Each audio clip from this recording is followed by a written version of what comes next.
So I guess we should just start with my experience getting to Japan.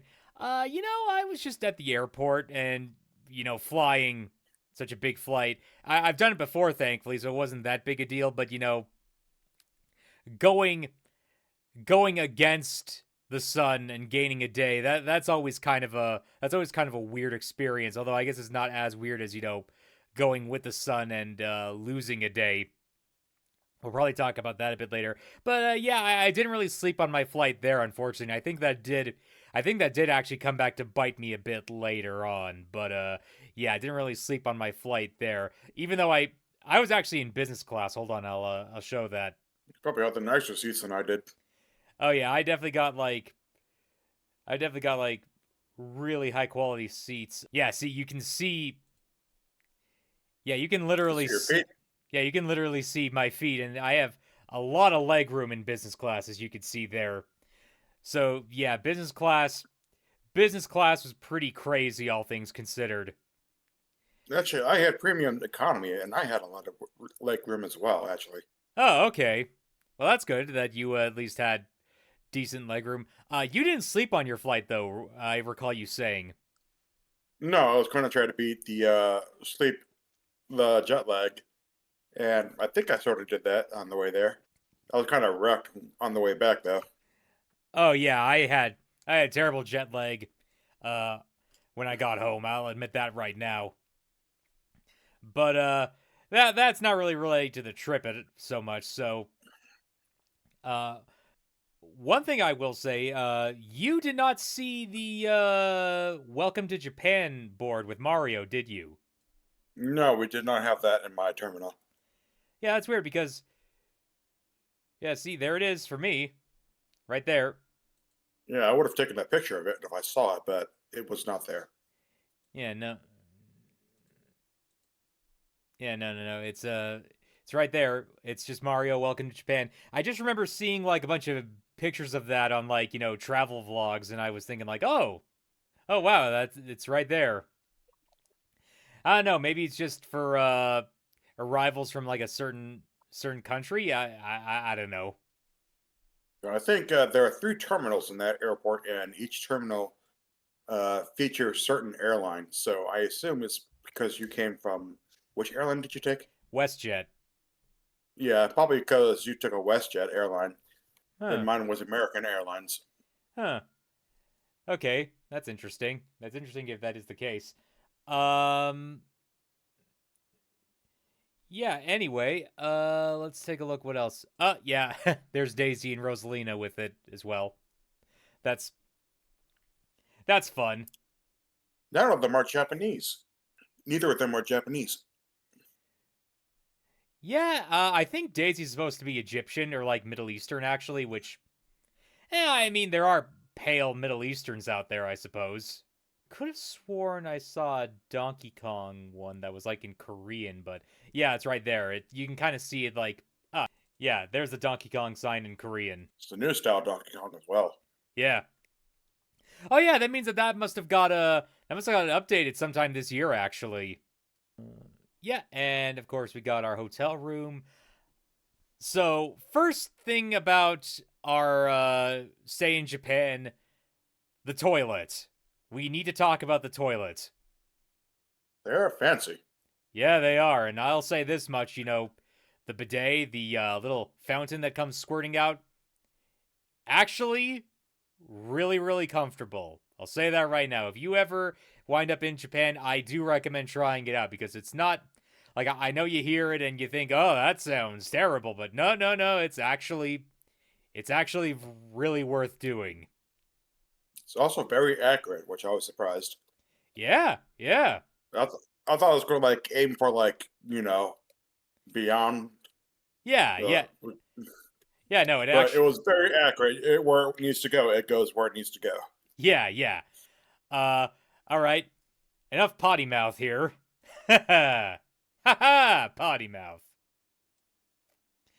Uh, I remember the other thing about us arriving in Japan is that you were very, very tired because you just had like not slept at all, and I don't think I really slept much either. But we spent the first I want to say, yeah, we basically spent our first night trying to find you a place to get some distilled water for your CPAP machine. Yeah, we wandered to that station for like 13 minutes. Yeah, that was annoying, especially because like I don't think I don't think the Japanese really understand what like distilled water is. I think we eventually we had to rely on like baby water, which is like it's distilled water, but it's water intended for babies to drink is the idea, I think. Yeah. Next time I might just bring my own distilled water from the store. Hope I can fit it in the suitcase.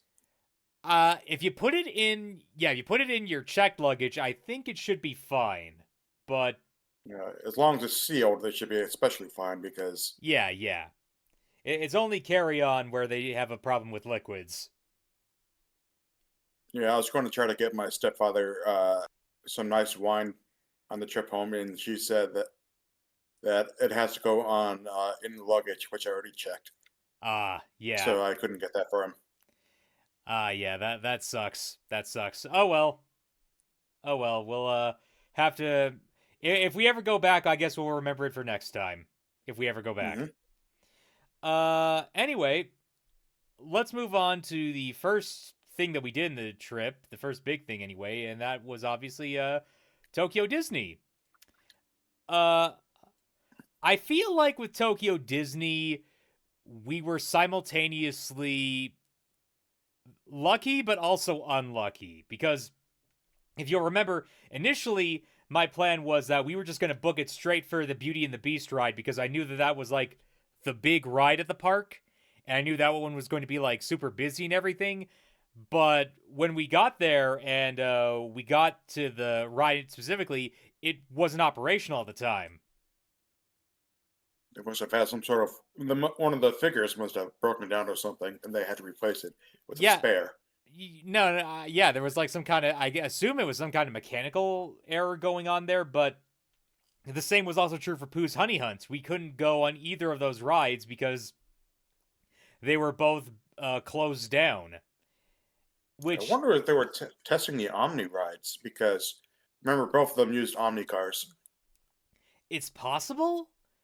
It's possible. Yeah, I don't know, but uh, yeah, that just kind of sucked. So we wound up. I think the first ride we wound up going on was actually Who Framed Roger Rabbit or Roger Rabbit's Spin Ride, which Yeah, that's the first one. yeah, that one that was actually one you recommended, I believe. No, I like Roger Rabbit, and it looked like a hoot. Yeah, it looked fun. So here's the thing. I didn't record that ride, unfortunately. I kind of forgot to bring up my camera for it. But I remember the Roger Rabbit ride at Disneyland in California when I went. Like, I went to California Disneyland, like, friggin', I can't remember. I think I was like maybe 15, 16 when I went. So, yeah, we're talking quite a few years ago. And I Like remember, two like, decades. hmm? Like 2 decades or so. Yeah, like 2 decades.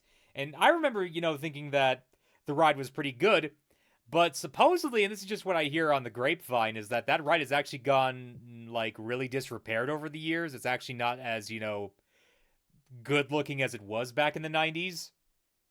Or, well, not the 90s, it was the 2000s when I went, but still, it doesn't look that good now. And the one part about that ride that I remember in California was that there was like an effect where they would spray a wall with dip and the wall would sort of like open up and you would go through the wall basically.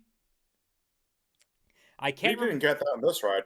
Yeah, that wasn't in this ride, I don't think. So I guess that means that this version of Roger Rabbit is actually slightly different from the one that's in California. So that's interesting, I guess. Did the one in California spin? Yeah, the one in California spun too, I'm pretty sure. Although I actually recall there being another like discussion that originally it spun too fast and it was like actually like a hazard to some passengers, so they had to like slow it down, and that apparently like pissed some people off. Hmm. But yeah, that's just what I heard. Uh, anyway, next ride we went on was the Haunted Mansion ride, and this one was actually interesting because it was the Christmas version of Haunted Mansion, which, if you don't know, Disney every around September to December, I believe, they just renovate the Haunted Mansion and they put like Jack Skellington and all the Tim Burton's Nightmare Before Christmas characters in it, and they just change it to that. And I had never I been really on. liked it. Hmm? I really liked it. Oh yeah, it was really cool. I'd never actually been on that version of the ride before, so it was neat. It was also neat hearing. So obviously with Tokyo Disney, everything's in Japanese, or a lot of things are in Japanese in Tokyo Disney, obviously. And it was interesting to hear Jack Skellington Japanese voice, actually. I don't think that was Jack Skellington's Japanese voice. That might have just been a narrator, because I went and watched like a Japanese version of Jack's Lament, and the voice sounds similar to the one he has in English. Really? Well, Just Japanese. well, okay, yeah. And I think the voice that you're thinking of is the one that is the narrator, and I'm pretty sure that is different because the narrator in the English Haunted Mansion is Paul Frees, who you probably know better as Boris Badenov in Rocky and Bullwinkle. He's a very famous voice actor. I don't think he's alive anymore, unfortunately, but the Japanese narrator is obviously not Jack, but I do remember hearing Jack talk on the ride, and I do think that is his Japanese voice that he's using there. Because I'll remember, have to look that up then. we do see the big animatronic Jack Skellington on the ride, right? Yes, we did. And he was talking there, so I'm pretty sure that was his Japanese voice. That was like definitely his Japanese voice. Yeah. So that ride also had me humming the friggin' Kidnapped Santa Claus song from that movie in my head all the trip, basically. Yeah, it's a very. Unfortunately, I don't have that stuck in my head. You don't have that stuck in your head? No.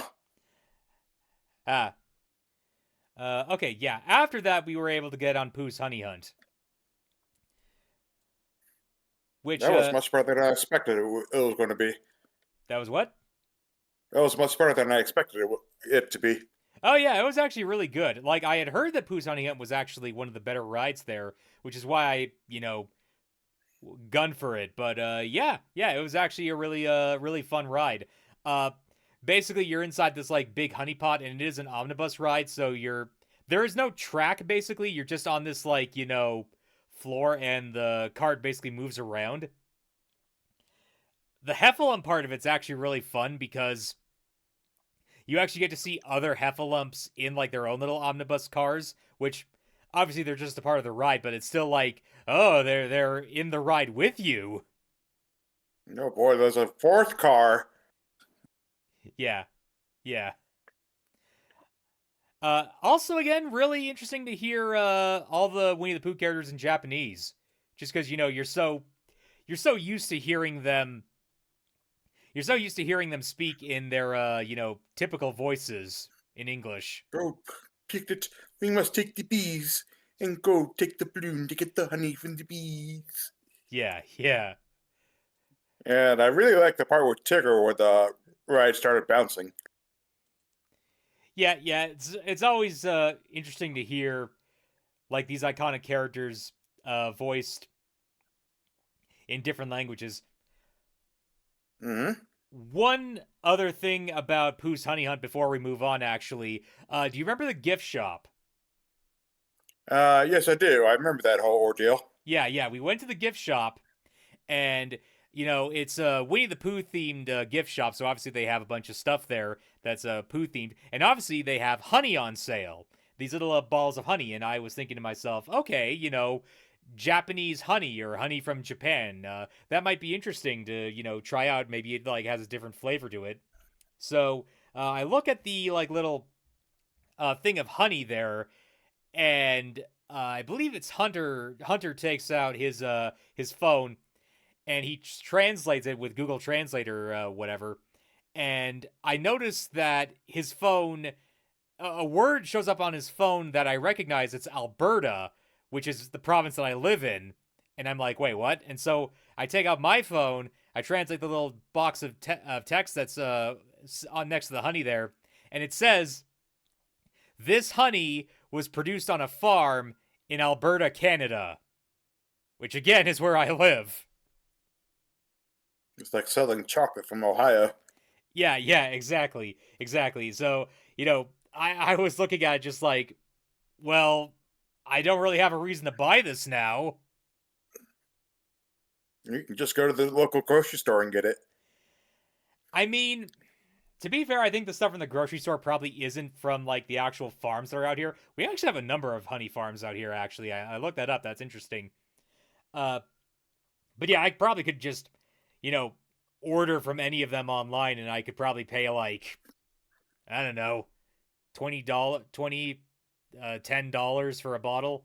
Probably be a bit cheaper too. So yeah, not really worth buying there, unfortunately.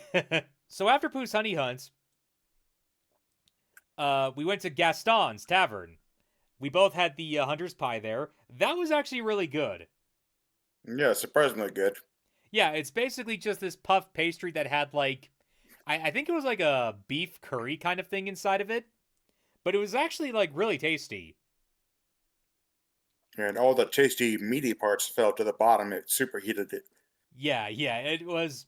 It's definitely an unbalanced meal, just in terms of like, if you've ever eaten a pizza pocket where like all the stuff just goes to the bottom and then you're just eating like bread for the first half and then the second half is just this gushing pouring out hot tomato sauce that's burning your fingers. It's like that basically. It's still good though. Yeah, really good. That berry cheer that was there was also really tasty. I probably should have got that. Yeah, it was really good. I would if we ever go back, I would definitely recommend trying it. Yeah. And then after that, we got the actual Beauty and the Beast ride. So this ride is kind of hard to comment on because okay, when I mentioned that we were both lucky and unlucky at Disneyland, what I mean to say is that the ride queues for this theme park could be pretty bad. And I think that we got lucky for the Haunted Mansion ride. I think we got lucky for the Winnie the Pooh ride because both of the queues, I think, went relatively fast. Like, not, super, super fast, but like, yeah, this is tolerable. I think we were in both those queues for about an hour. Yeah, yeah, but like, the freaking Beauty and the Beast ride queue, that one was a lot. That one was a real, like, pain. I definitely, if you ever wind up at Tokyo Disney, definitely maybe trying to do an express pass or get like something like that. It's unfortunately does cost a bit extra. You have to like pay for it via the app and your like credit card information. It's a whole thing. It kind of sucks, but like it is kind of worth it just because yeah, waiting in the queue for Beauty and the Beast was not that good. I think we were in that one for like what 2.5 hours, maybe even 3 hours. Yeah, roughly about 3 hours. Yeah, yeah, that one was rough.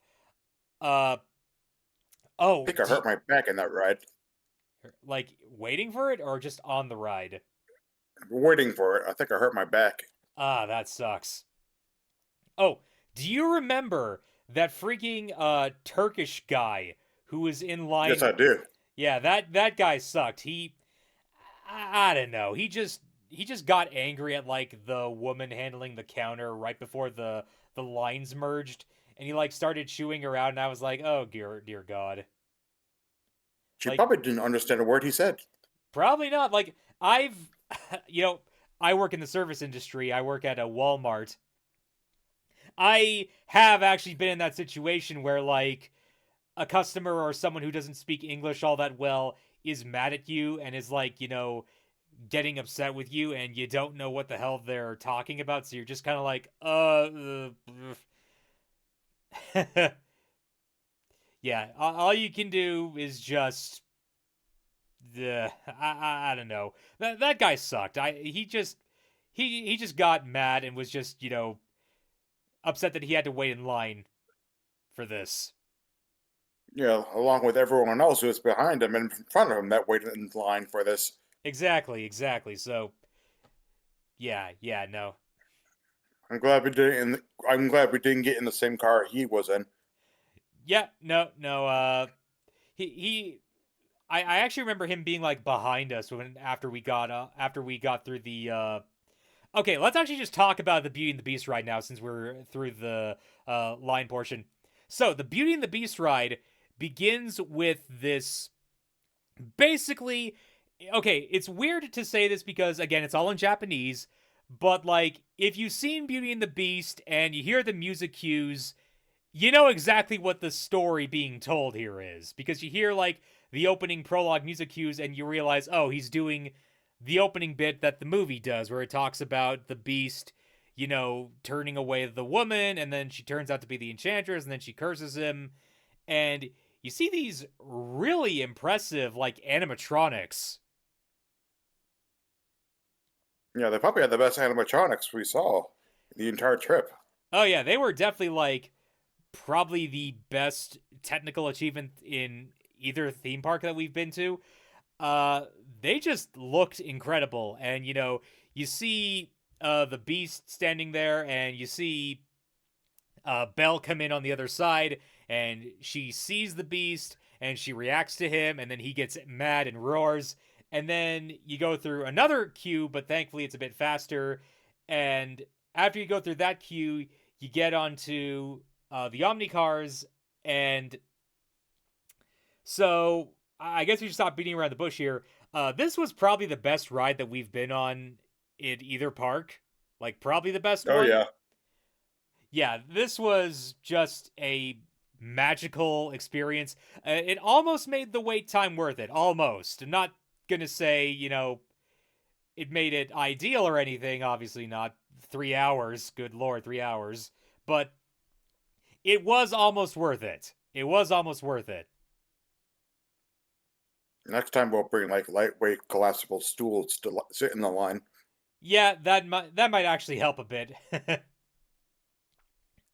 uh But yeah, the ride itself is just, these really impressive animatronics.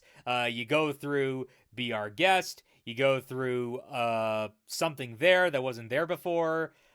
All sung in Japanese, I should also preface, which, again, interesting to hear. Uh, I sometimes wonder, like, how good the translation of these songs are in Japanese. Like, if you ever got, like, a translator to sit down and like hear the two of them, if there's any like nuances or lyrics that are kind of missed in the Japanese version. What do you have to look at the lyric sheet for that?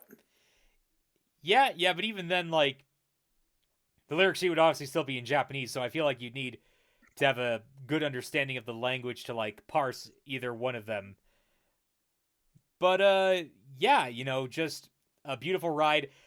I still don't know how the hell they did that transformation sequence. It was black magic. Yeah, like, here, I'll show it. Like, the beast just levitates above the ground, and, the lights and the lightning, it's all just playing on him. And, yeah, see, like, he just disappears, and the human beast is standing right there. I don't Like know I how. said, Hmm? it's black magic, as I said. Yeah, I don't know how they did that. Uh, obviously, the beast human design not that well liked, but I won't touch on that. That's more an issue of the movie itself. But yeah, ends off obviously with a reprisal of Beauty and the Beast. Great ride, great just theming all around. Probably the highlight of the Disneyland portion of our trip. Oh yeah, Yeah. After that, Pirates of the Caribbean. So Pirates of the Caribbean is interesting because that one was entirely in English. yeah. It was quite odd. Well, I guess it takes place in the Caribbean. Yeah, but like none of the others had that. Like even Haunted Mansion, that one was still in English, and I'm pretty sure. I mean that one was still in Japanese, and I'm pretty sure the Haunted Mansion is in Japanese regularly too in Tokyo Disney. So I don't know why. Yeah, I don't know why Pirates of the Caribbean The only explanation I can think of is, you know how that version sort of has like characters and refurbishments from the movies? Like it has Jack Sparrow, it has Captain Barbossa, it has Davy Jones, it has all those like characters from the Jerry Bruckheimer movies. Yes, I don't think those were in the original one.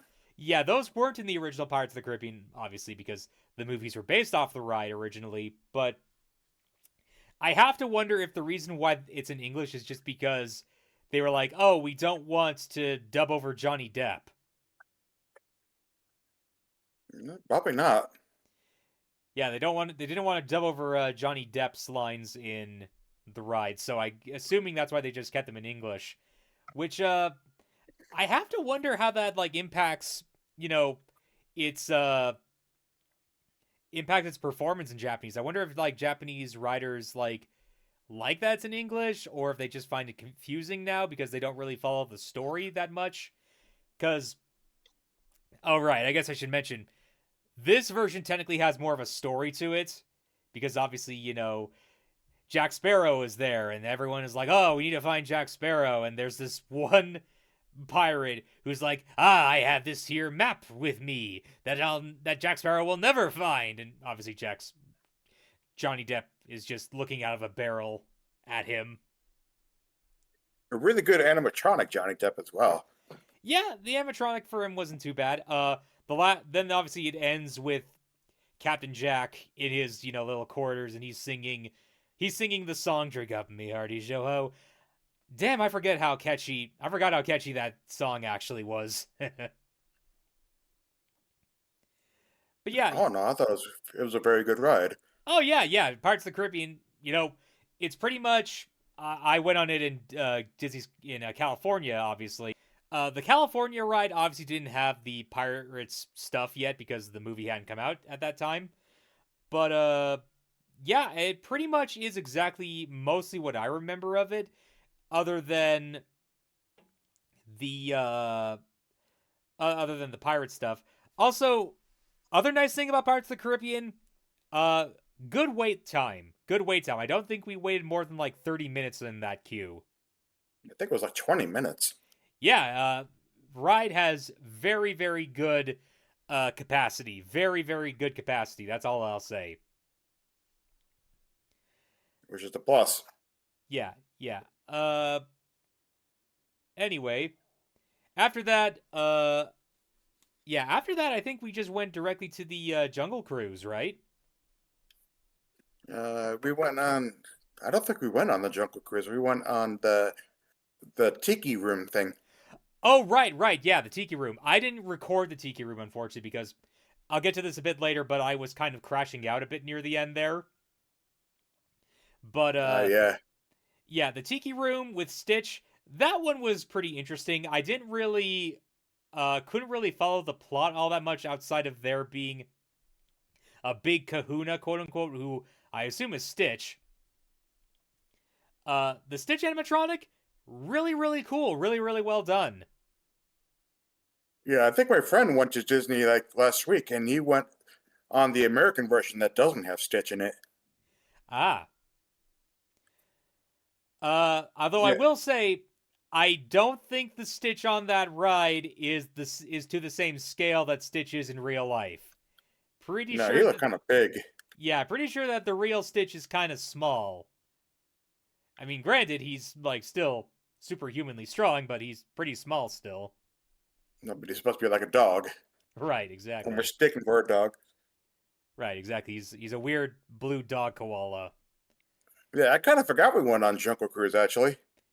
Yeah, no, we did go on Jungle Cruise. I remember that. We didn't really understand any of it, though, because obviously the woman who was piloting the boat spoke in Japanese, so all the jokes didn't make sense, obviously. But you know what? That's fine. It was still fun. Yeah. Unlike the later ride we went on where the woman spoke Japanese on a boat, but we understood what was going on because, more stuff was going on. But that's not until like at the end of the trip. Yeah, that's way more at the end. We'll get to that when we get to that. But yeah, Jungle Cruise, that was a lot of fun. Got to see a lot of interesting stuff. And after that, after that, there was Big Thunder. Now, Big Thunder, I only partially remember because one, I had to take my glasses off like right before we went on it because you were telling me that it was something I should do. I think that I'll sign for it. Yeah, yeah. I probably should have worn my straps for it, unfortunately, but I forgot I had my glasses straps actually on me. I think you were dying in the line as well, so that's probably why you forgot. Yeah, yeah. I was just by the time we got to Big Thunder Mountain, I was just crashing out super hard. I don't think I had slept all that well last night because uh no offense to you, Hunter, obviously, but you were snoring very, very loudly before you got your CPAP machine working. Mm-hmm. And that unfortunately did keep me awake for a bit of that night. I had to basically put on my noise canceling headphones, and even then I could still hear you, so I had to use like a white noise YouTube channel, and that thankfully did cancel you out. But yeah, it was a bit of a it was a bit of a pain for me. I have to tell you that my snoring has woke me up as well, which is kind of surprising. Yeah, that is surprising actually. But yeah, yeah, I was unfortunately just crashing out super hard for Big Thunder Mountain, so I don't remember that much of it. I do remember it being also it was getting pretty late, so it was getting pretty dark. So even even if I I wasn't think it was like, around. hmm? I think it was around 6. Yeah, the sun was setting by the time we were on the ride. That's all I'll say. Uh, so one, I didn't have my glasses on. Two, I was ready to just crash out. Three, it was dark. So I unfortunately just don't remember much of Big Thunder Mountain at all, other than, the G forces. I really liked it. Oh, I'm sure it was a fun ride. I'm sure that if I could go back and wear my glasses straps, it would probably be a lot of fun. But yeah, unfortunately, I just don't remember. And I think the main reason why I wanted to go on Big Thunder Mountain is because I never been on it before, Yeah, and neither. I've attempted to ride it a few times in the past. Yeah, I actually never been on Big Thunder Mountain either. Actually, see the thing that I remember actually back when I was younger is that when my family went, Big Thunder Mountain was closed because someone actually had died on it. Like I think a few months before. So obviously the ride was shut down for reasons. Was that in Florida? No, this was in California. Uh, Huh. Because I I remember the same thing when I went, but that was in Florida. wait. Somebody died on Big Thunder Mountain in Florida. Something like that. They shut down the ride while we were in line. Huh? That's weird. Actually, hold on. I'm gonna Where did Big Thunder Mountain crash? hold on. List of incidents at Disneyland Resort. I'm actually gonna look this up to be. So yeah, American Sings. I know about that. Big Thunder Mountain Railroad. Okay, so there was one in 1998. Okay, I think this is the one that affected me anyway. On September 5th, 2003, a 22-year-old man named Marcelo Torres died after suffering severe blunt force trauma and extensive internal bleeding in a derailment of the Big Thunder Mountain railroad coaster that also injured 10 other riders. Oh, dang, it was a derailment. Shit. Hmm. Wow, okay. So yeah, that had shut down Big Thunder Mountain for my family when we went. But yeah, yeah. I have no idea when mine did then, I guess. I can try looking that up. You said this was in Florida? Yeah, this was definitely in Florida. I didn't go into California until I was an adult. Yeah, okay. Let me see here. List of incidents at Walt Disney World. Car, monorail.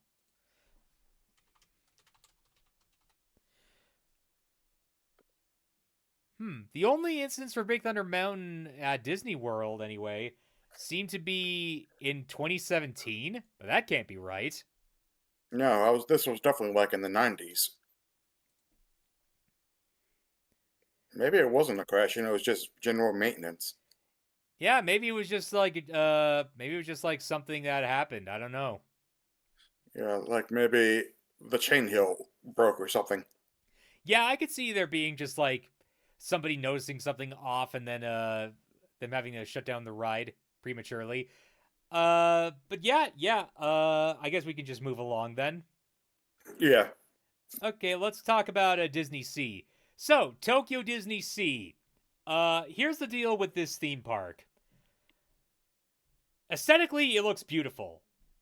Aesthetically, it looks incredible. It has all these like really cool theming going on. There's like an exploration, like a Jules Verne kind of like exploring the world sort of aesthetic going on.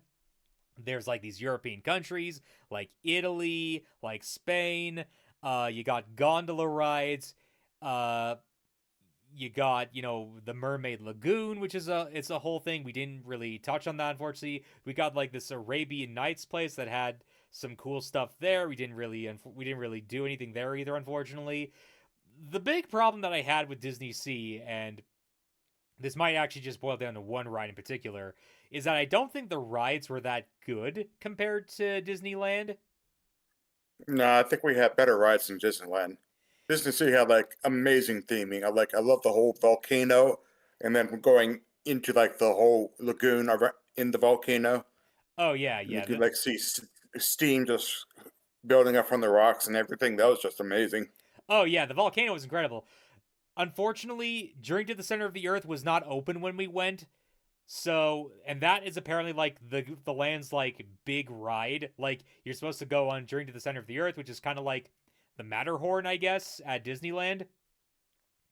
But yeah, unfortunately, we didn't get on that ride.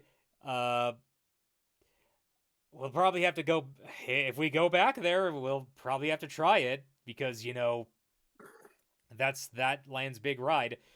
But yeah, I think the big reason why we didn't wind up enjoying Disney Sea as much as we did Disneyland is because of Soaring, which And Rapunzel. Soaring and Rapunzel, yeah, we'll get to both of those, but basically the problem with Soaring is that it's just not that impressive a ride for how long we had to wait on it. Like for Beauty and the Beast, waiting 3 hours in line was kind of worth it. For Soaring, however, yeah, no, we waited in line like 3 hours and it was just, you know, oh yeah, we left you up and there's a big screen and you're watching like, the elephants go by and you're flying over the mountains and it's just aerial footage of a bunch of places across the world. Yeah, I mean the pre-show was pretty nice and all with the whole woman coming alive and the picture screen, but that was just the pre-show and the actual ride. I Yeah, went on Soaring California, and I probably waited like an hour just for that. yeah, I remember Soaring over California too, and that ride I do not remember the line being as big, and I remember the actual ride itself being, that ride was fine too. It's basically the same in both California and here. It's just, man, it's way the queue for Soarin' and Disney Sea is way longer, and I don't know why it's so long. I don't know why there's such high demand for this ride. I don't know either. The queue is kind of unbearable almost. Yeah, it's crazy. Like, obviously, I'm not going to turn into that Turkish guy that we talked about, but if any ride were to make me do that, it would be that one almost. Yeah. Uh, okay, we'll skip over. Okay, yeah, we'll just. I'm just trying to remember what other rides we went on at Tokyo Disney Sea. We went on 10 million leagues under the sea. Right, 40,000. I can't remember how many leagues it is. It's like 40,000 leagues under the sea, 20,000 leagues under the sea. That one was interesting. It wasn't like super. It wasn't like super impressive or anything, but it was like you're in this like little capsule, and there's sort of like water or bubbles flowing over the screen, so it kind of looks like you're underwater, even though you very obviously aren't. It's just like it's uh animatronics of like mermen and fish and a giant squid moving past you, and it's really cool to see. Like, it's really cool to like be in this undersea container, even though Captain Nemo is speaking to you in Japanese, so you don't really understand a lot of what the narrative is. But yeah, it's an interesting ride. It's not one that I could really record much of, unfortunately. A lot of the recording looks kind of dark. Dark. Yeah, but I mean, the whole ride was dark. I can think it's supposed to be like the quintessential dark ride. yeah, it's pretty much the quintessential dark ride. But yeah, it was fine. It was fine. We didn't wait too long for it. For one thing, that was nice. Oh, right. Then you went on Tower of Terror. Yeah, honestly, I feel like you definitely should have gone on that. I probably should have. Like, the problem with me is that I'm just kind of a wuss at times, and my stomach was feeling a bit woozy, so I was just worried that, oh no, if I go falling and then I go rising up, it's just gonna like it's gonna make me throw up. That was my concern, is that I was worried that I might throw up if I go on that ride. But you know what? If we ever go back, I might try again. You know, you should build some tolerance for more thrill rides for you. Because Yeah, you went on some pretty nice. You went on like the Donkey Kong roller coaster, and that's kind of a thrill ride. yeah. We'll definitely talk about that one later. But yeah, I'll definitely consider going on a bit more thrill rides next time. But yeah, what did you think of Tower of Terror? Oh, it was quite amazing with Uh, Colonel Hightower uh, getting this weird cursed tiki doll in the pre-show, and how the tiki doll seems to curse his picture. And then at the end of the pre-show, the tiki doll seems to come to life, looks at the audience and laughs, and then it's just gone. Like, you know how the Beast disappeared in oh. Beauty and the Beast? Yeah, the tiki gon disappears. So wait, like this is like a physical prop that seems to like just disappear? Yeah, it looked like a physical prop, and it disappears. Dang, that's pretty awesome actually. Yeah. And then you get on the actual elevator, and like you see High Towers goes to the tiki doll, and then the tiki doll like zaps him away, turns and looks at you and laughs, and then the whole ride starts. And it's Ah. just an amazing thing. So it's just, I kind of know what the ride entails. Like you just go falling down and then you fall down a couple stories and then you stop and then you go rising up a couple stories. Oh yeah, Uh, I always love how it shoots like up like 10 stories, and you can look at and the doors open. You can look out in the park at the top of the tower. dang, dang. I always I always wonder like how many times does it actually like do that back and forth? Probably about 2 times actually. I think it goes up and then Ah. down, then up to a lower floor, then down, while going up and down a few times near the bottom. Okay then. Okay, I could probably handle that then. I think I could handle that. Yeah, I mean it's not like a drop tower or anything like that. Right, right. Yeah, that sounds fun enough. I'll definitely consider that if we ever go back.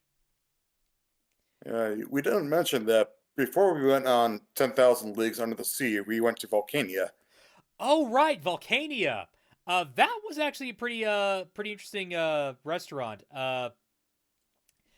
We had ramen, I believe, right? Yeah, we did. It was really good. Yeah, and the thing that I remember was the shrimp with the little crackers and the chili sauce that it was in. Yeah, it was all really good. Yeah, I just, Volcania was a pretty good restaurant. If we are again, if we ever go back, I would love to just spend like a day or two in not even not two probably, but like a day in Disney Sea, just walking around, just experiencing the vibes and maybe some of the food, and not going on any rides. yeah, that would be enjoyable. Maybe go on some of the like more transporty things like the train or the gondolas. Yeah, just going on like just the more transporty stuff, ignoring like the big ticket rides for like a day where we maybe have, I don't know, an express pass or something. Yeah, maybe the next ride as well. Yeah. The Oh right. the ride we went after Tower of Terror. Oh right. Actually, before we do that, there was one other thing about Disney Sea I wanted to mention. There was this like thing going on with these like mascot characters. Do you remember that? Yeah, it did. They were like these, I mentioned it to I mentioned it to my friends on Discord. They like identified them or not, but I still don't remember what the names are.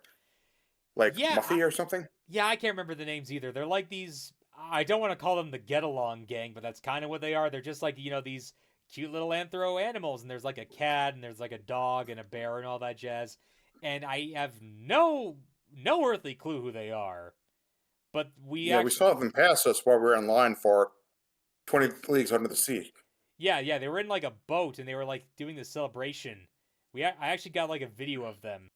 I can't really remember much about them at all, other than just like that one interaction we had in line.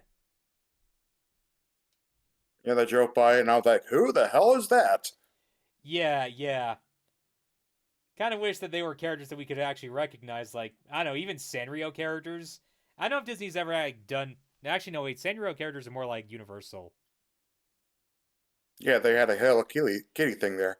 Yeah, we'll talk about that when we get to Universal. But anyway, let's move on. Uh, Mermaid Lagoon, we didn't really go into. The Sultan's Palace, we didn't really touch on or anything like that. Sinbad. This This ride, was yeah, this this ride ride was unbelievably good.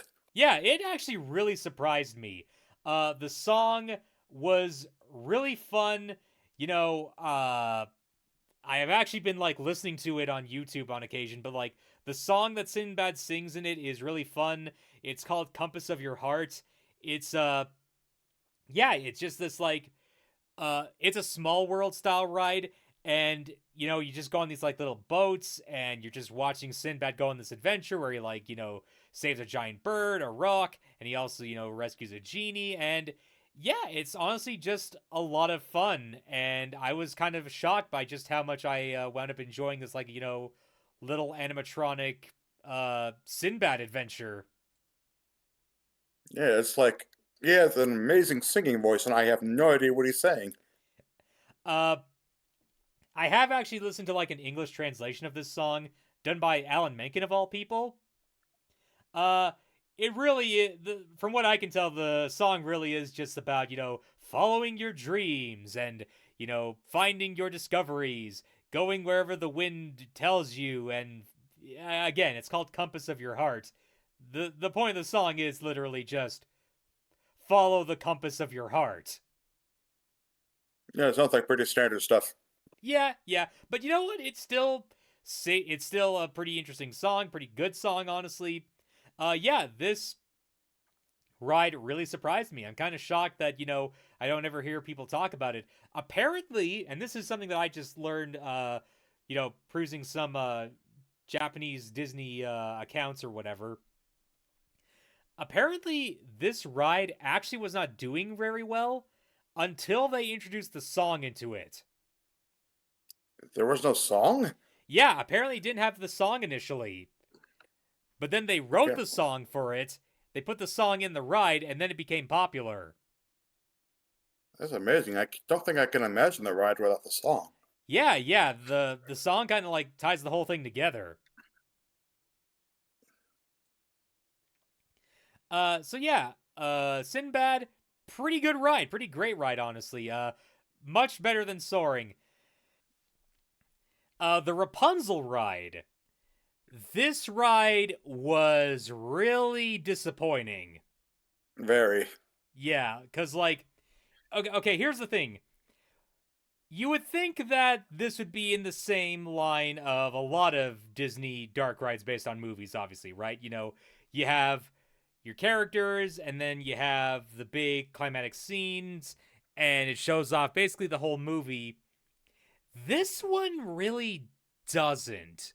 Like, this one just shows you the scene of Rapunzel and Flynn Rider. I remember their names from the movie, so sue me.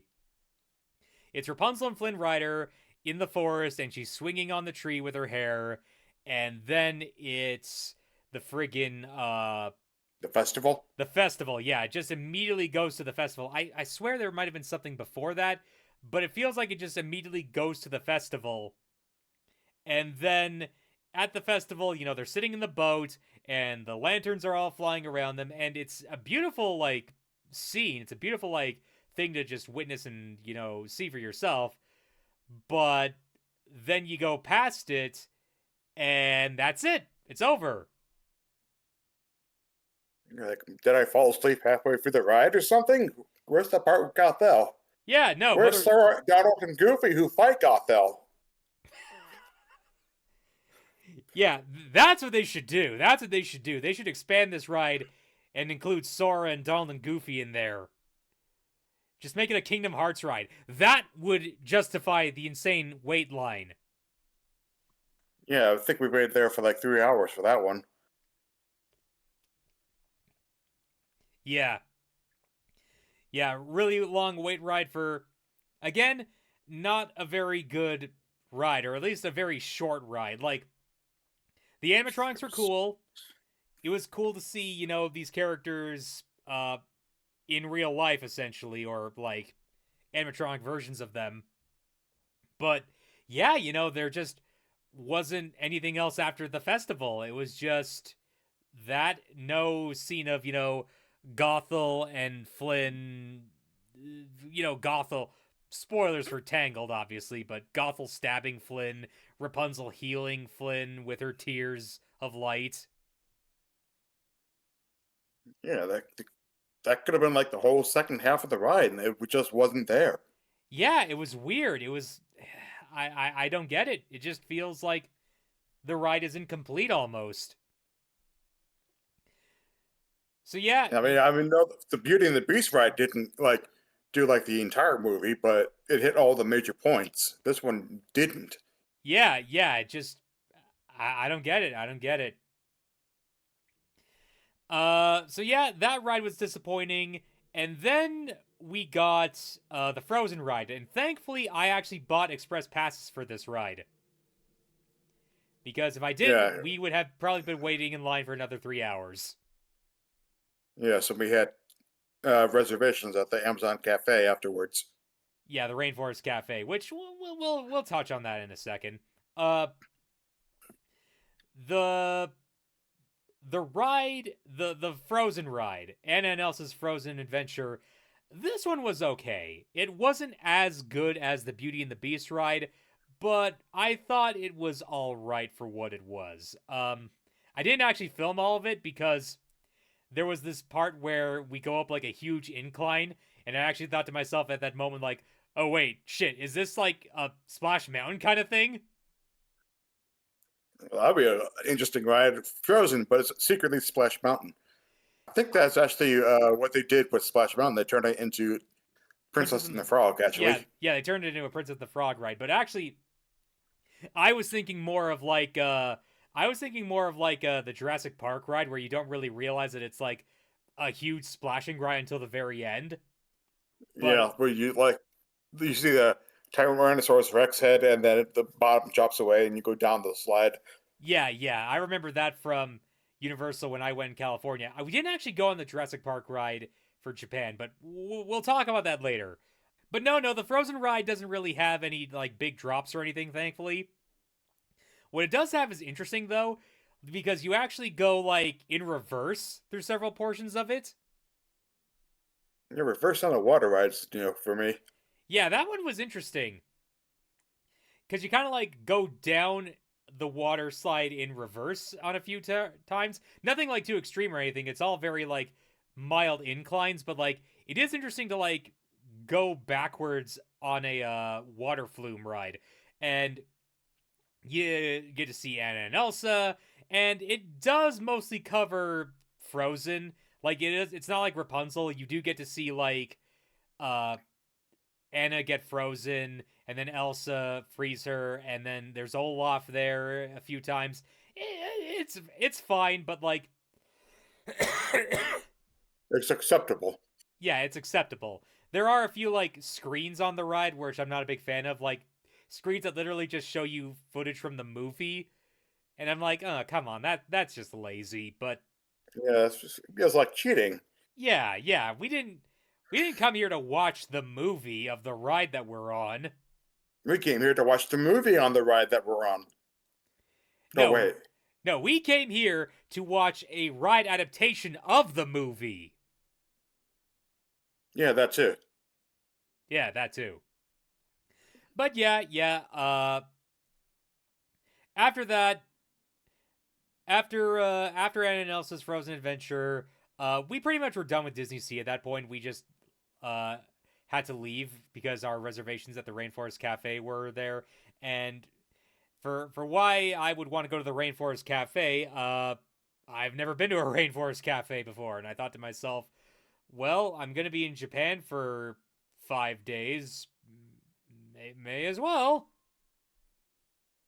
You were there for more than 5 days. Yeah, okay, it was more like 2 weeks, but yeah, I thought, may as well, may as well. Yeah, Rainforest Cafe, it was whatever. Not really much to say about the food or anything there. The food was acceptable. Yeah, I mean, there were there. I remember like a little girl having like her birthday party there, and that was cute. But like other than that, it was like, yeah.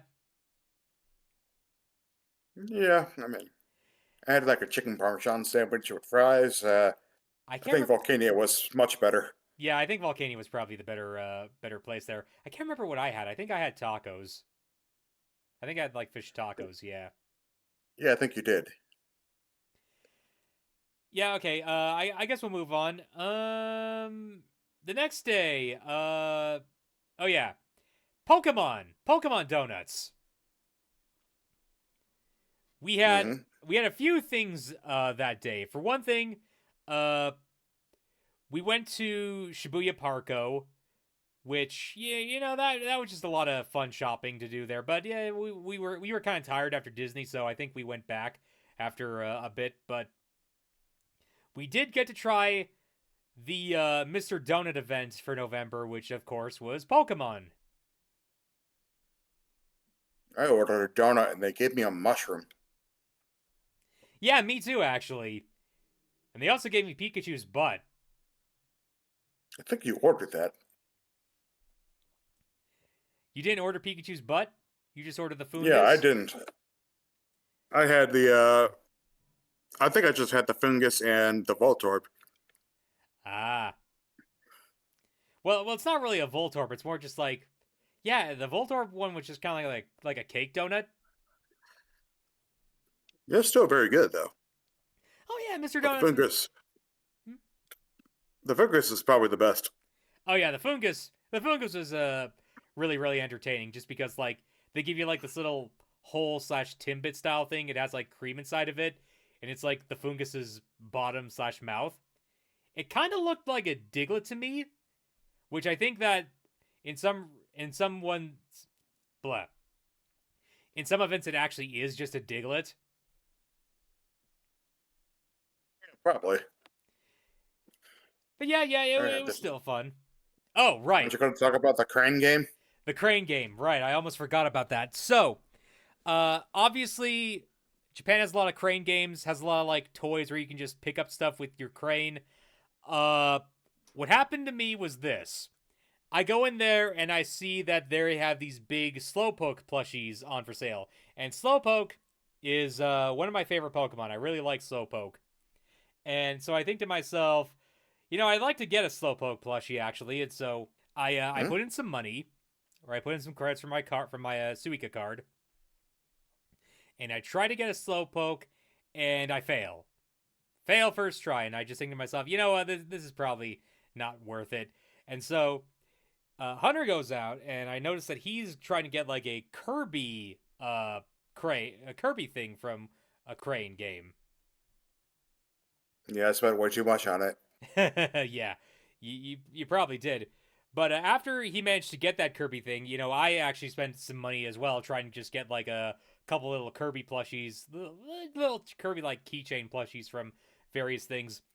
Right before we leave, I see the Slowpoke machine one more time, and I think to myself, you know what? Screw it. I may as well give it one more try.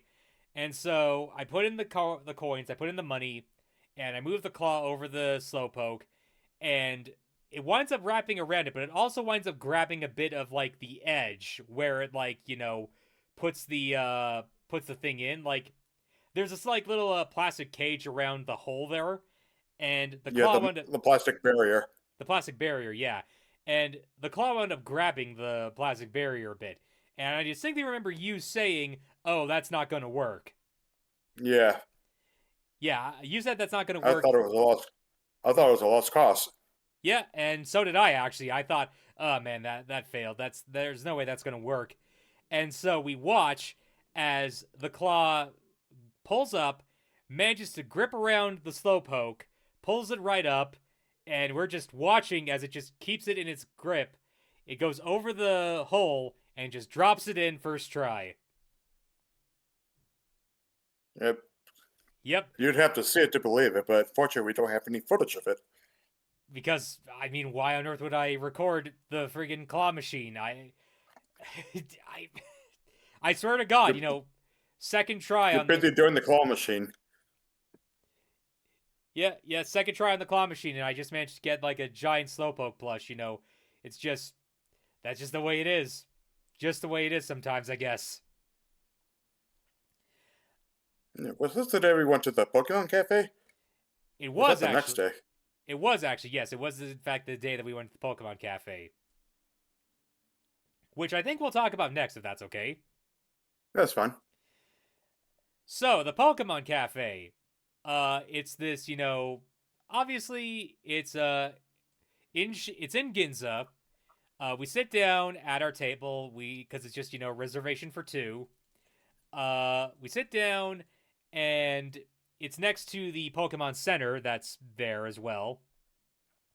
Uh, I heard going in that the food from the Pokemon Cafe wasn't very good, and I don't know if I can necessarily confirm or deny that because we both had the same thing. We both had the Mega Charizard curry, basically curry rice. I really liked it. I'm not sure where this rumor came from. Maybe it's the other food they're talking about. Maybe yeah, because I remember you saying that you really liked your Charizard. I thought it was just okay. I think I actually wound up liking some of the other food there a bit more.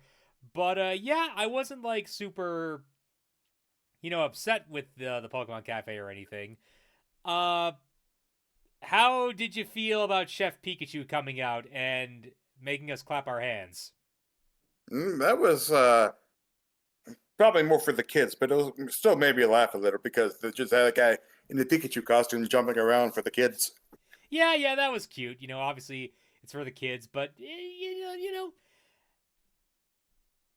I don't know how I would actually feel if Pikachu prepared all my meals.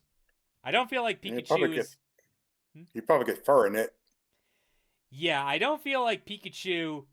I don't feel like Pikachu should be cooking food for people. No, he's known for his electric attacks, not for cooking food.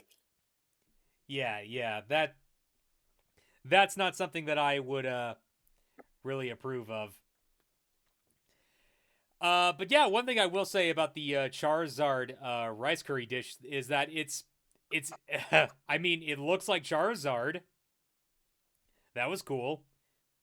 Not spicy as I thought it would be. Yeah, not that spicy, but Japanese curry isn't really known for its spice.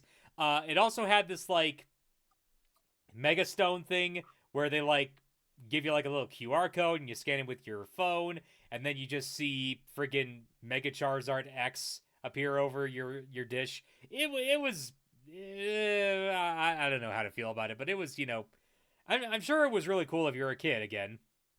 hmm I have a picture of the Mega Charizard on my curry in case you need it for the video. Sure, you can send that over to me whenever. Oh, I got a Psyduck on my espresso. Yeah, that was nice. Yeah, I got the apple soda with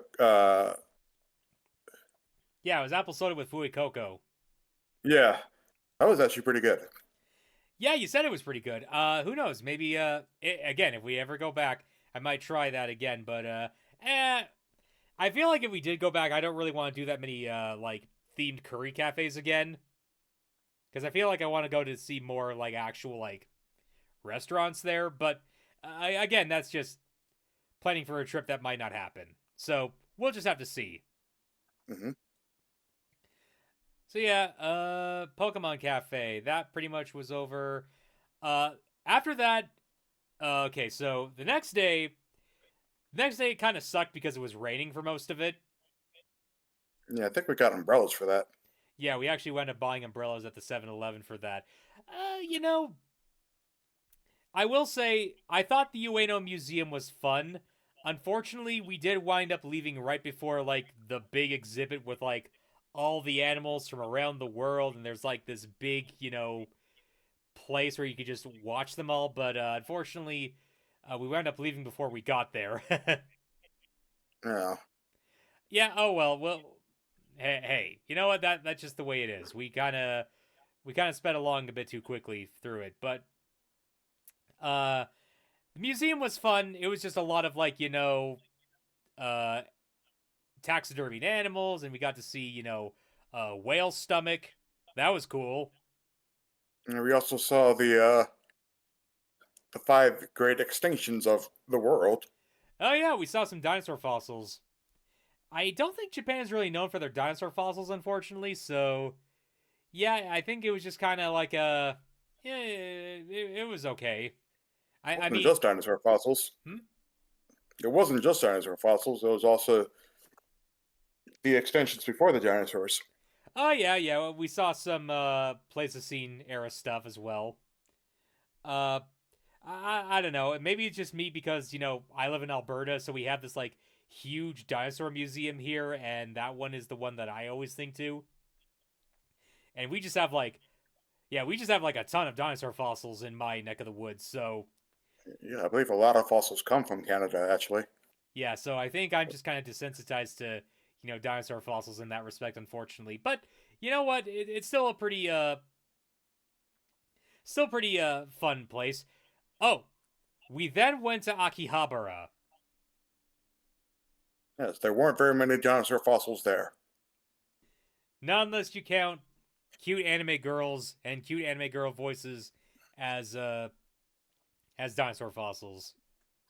Eventually they will be as old as dinosaur fossils. Sure they will.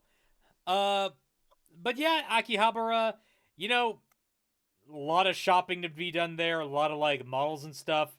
Uh if I ever went back there, I think I would probably want to focus more on like the arcades. I want to go see maybe more like what kind of arcades they have set up there because I don't think we actually got to see that many arcades. No, we didn't do any arcade games there. Yeah, yeah, that's kind of depressing actually.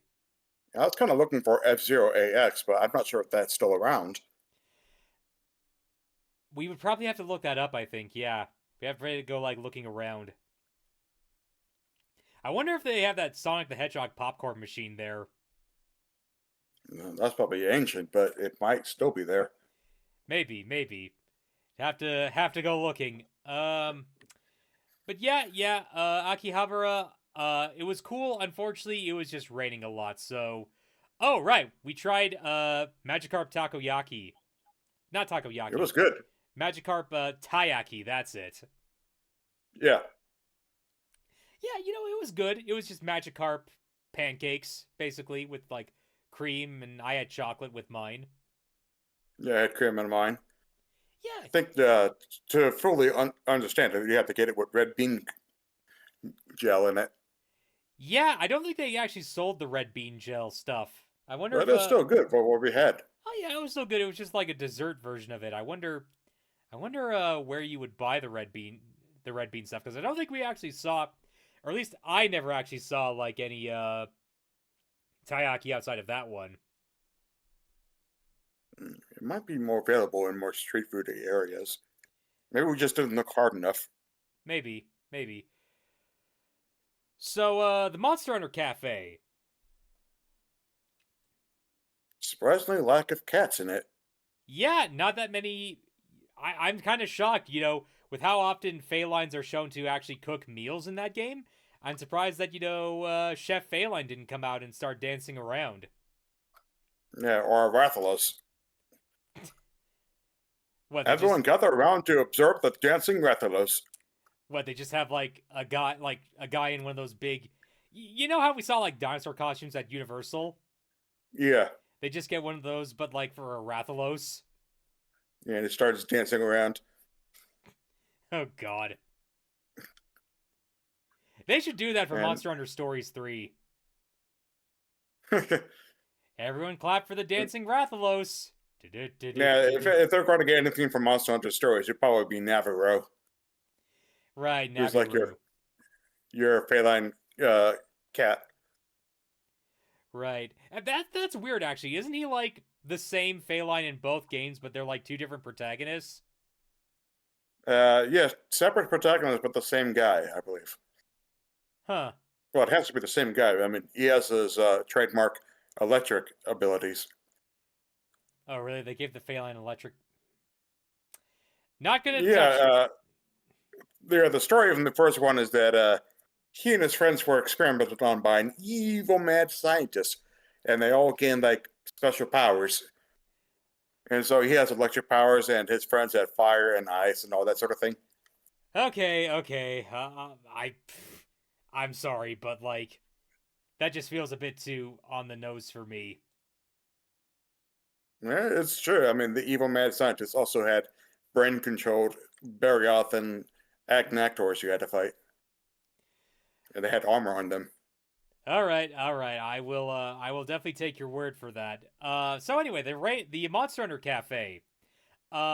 You failed to cook the meat, I did. and what who didn't fail to cook the meat, however, were the people there because it was actually pretty tasty. It Mmm, was very good. tasty. Mmm, tasty. In fact, Mm, tasty. yeah, you had the meat on the stick, and I had the Nergigante katsu, curry katsu. The meat on the stick was really good. What kind of sauce was it in it? Because I'm looking at the footage and it looks like a tomato sauce. It is a tomato sauce. Ah, that makes sense. All right, we also had the Akaran, blah blah blah blah blah. The monkey, Jarkin? Ajarkin. Yeah, we had the Ajarkin chicken nuggets. Yeah, those were good. And the Kazu dumplings? Yeah, Kezu dumplings. Those are also pretty good. So, my Nergigante curry actually, I wanted to mention this. It actually tasted like a mole, which if you've never had a mole sauce before, it's basically a Mexican sauce. It uses chocolate actually to like make it a bit bitter, but it's actually really good.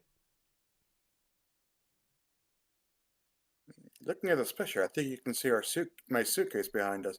Remember, we got suitcases there. Oh right, yeah, we bought suitcases that day too. We both got the same suitcase actually, which I'm still kind of kicking myself over because if I knew that there was a Pokemon Sprite suitcase, I would have gone for that one. But we probably got ours at a good deal, so Yeah, yeah, we but both yeah, the food at the Monster Hunter Cafe was really good. Probably the best cafe food. yeah. I don't think you liked your drink as much though. No, I think I enjoyed it. I'm trying to remember what my drink was. I can't remember my drink unfortunately. I think I just yeah, your drink was like some kind of blue thing. It was blue like Chris. Oh, right, it was the guy, Chris. What was my drink? Oh, right, my drink was like a I can't remember Was it my alcoholic? it was not alcoholic. Yeah, it was like a soda kind of thing, I think. Yeah, I think it was a soda and it had like a berry juice sort of thing in it. But yeah, Monster Hunter Cafe, that one was pretty good. That one was pretty good. Outside of that, okay, so next thing we'll talk about, I guess. I know you did not like this that much, but I still kind of liked it. It was the unagi. Yeah, I tried it because I was willing. Ended up didn't like me that much, unfortunately. Yeah. I mean, the thing is, the unagi that I've often eaten over here in Canada has been a bit more like smothered in like the barbecue sauce that they put it on. This one didn't have that much barbecue sauce on it. I found. I think the idea was more that they just wanted like the eel flavor to come through, and I think that's just maybe a bit of a harder sell for some people because the stuff that I've tried is a bit more like, yeah, it's more saucy is the way I would put it. Hmm. Maybe it's fresher here there as well Yeah, in Japan. yeah, it's probably fresher there. Honestly, though, I still liked it just fine. I know you weren't that big a fan, but yeah, you know what? You can't like everything. At least I tried it. Yeah, you tried it, and hey, I appreciate that. Uh, yeah, the Unagi was at this like really old 150-year-old family run business. I feel kind of bad for maybe smack talking it more than the others, but I want to make clear it's still really good. If you like Unagi, if you out there in the audience watching this video like Unagi, definitely give it a shot. Definitely maybe try scheduling your own like reservation with them, because I still thought it was pretty interesting at the very least. Anyway, outside of that, we then went to Odaiba. Here you actually had a meat dish, if I recall correctly. You actually had the food court there. Yeah, food court meat dish. It was very good, actually. Yeah, there was some stuff going on between me and my brother at the time. I didn't really want to eat at the moment, but I think now if we ever went back, I would definitely want to try eating there again at the food court. Hmm. I am actually kind of kicking myself that I didn't try something there, but you know what? Hey, c'est la vie. The best way to understand the culture is to eat their food in their more common locations. That's true. That's true. But Odaiba had the Gundam statue. That was pretty cool. Unfortunately, they didn't have the moving Gundam statue anymore. They did at one point have like a Gundam statue that actually like moved around and could like kneel and stuff. But I believe they got rid of that one. It was probably too expensive to maintain. Oh, probably. This on the other hand, it's just a statue. It's just a big, I believe it's a 1-to-1 scale of like the Unicorn Gundam. It's an impressive statue. Oh yeah, it's pretty beautiful, all things considered. It is a, I mean, hey, Bandai Namco knows how to design their mecha. That's all I'll say. Oh yeah, I can confirm that. So yeah, the Gundam store couldn't film inside it. Unfortunately, I couldn't really film inside the Gundam store. They don't really allow it.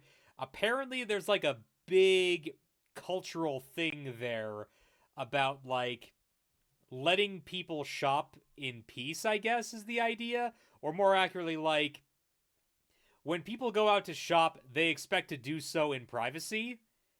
And so there's just this cultural like idea about not filming people when they're out buying things for themselves, basically. Yeah, I wonder if we have those real life streamers to blame for that. Yeah, unfortunately, I'm heck, I'm just gonna say this right now. I don't film people who are buying stuff. I just film the stuff that's in the store and myself. Okay? That's Well, all you I did try to film do. us buying. You did film us buying stuff in the stuff we did get, Yeah, look, I but filmed us because we consented to it. Right? Right? Oh god, tell me that you consented to me filming you. uh oh, you might be in trouble. No. Okay, but anyway. Uh yeah, couldn't film inside the Gundam store. Day after that, I believe we went to the Sky Tree actually. Yeah. Oh wait, no. We went to Sensoji Temple first. I remember now. Yeah, that was a nice cultural spot.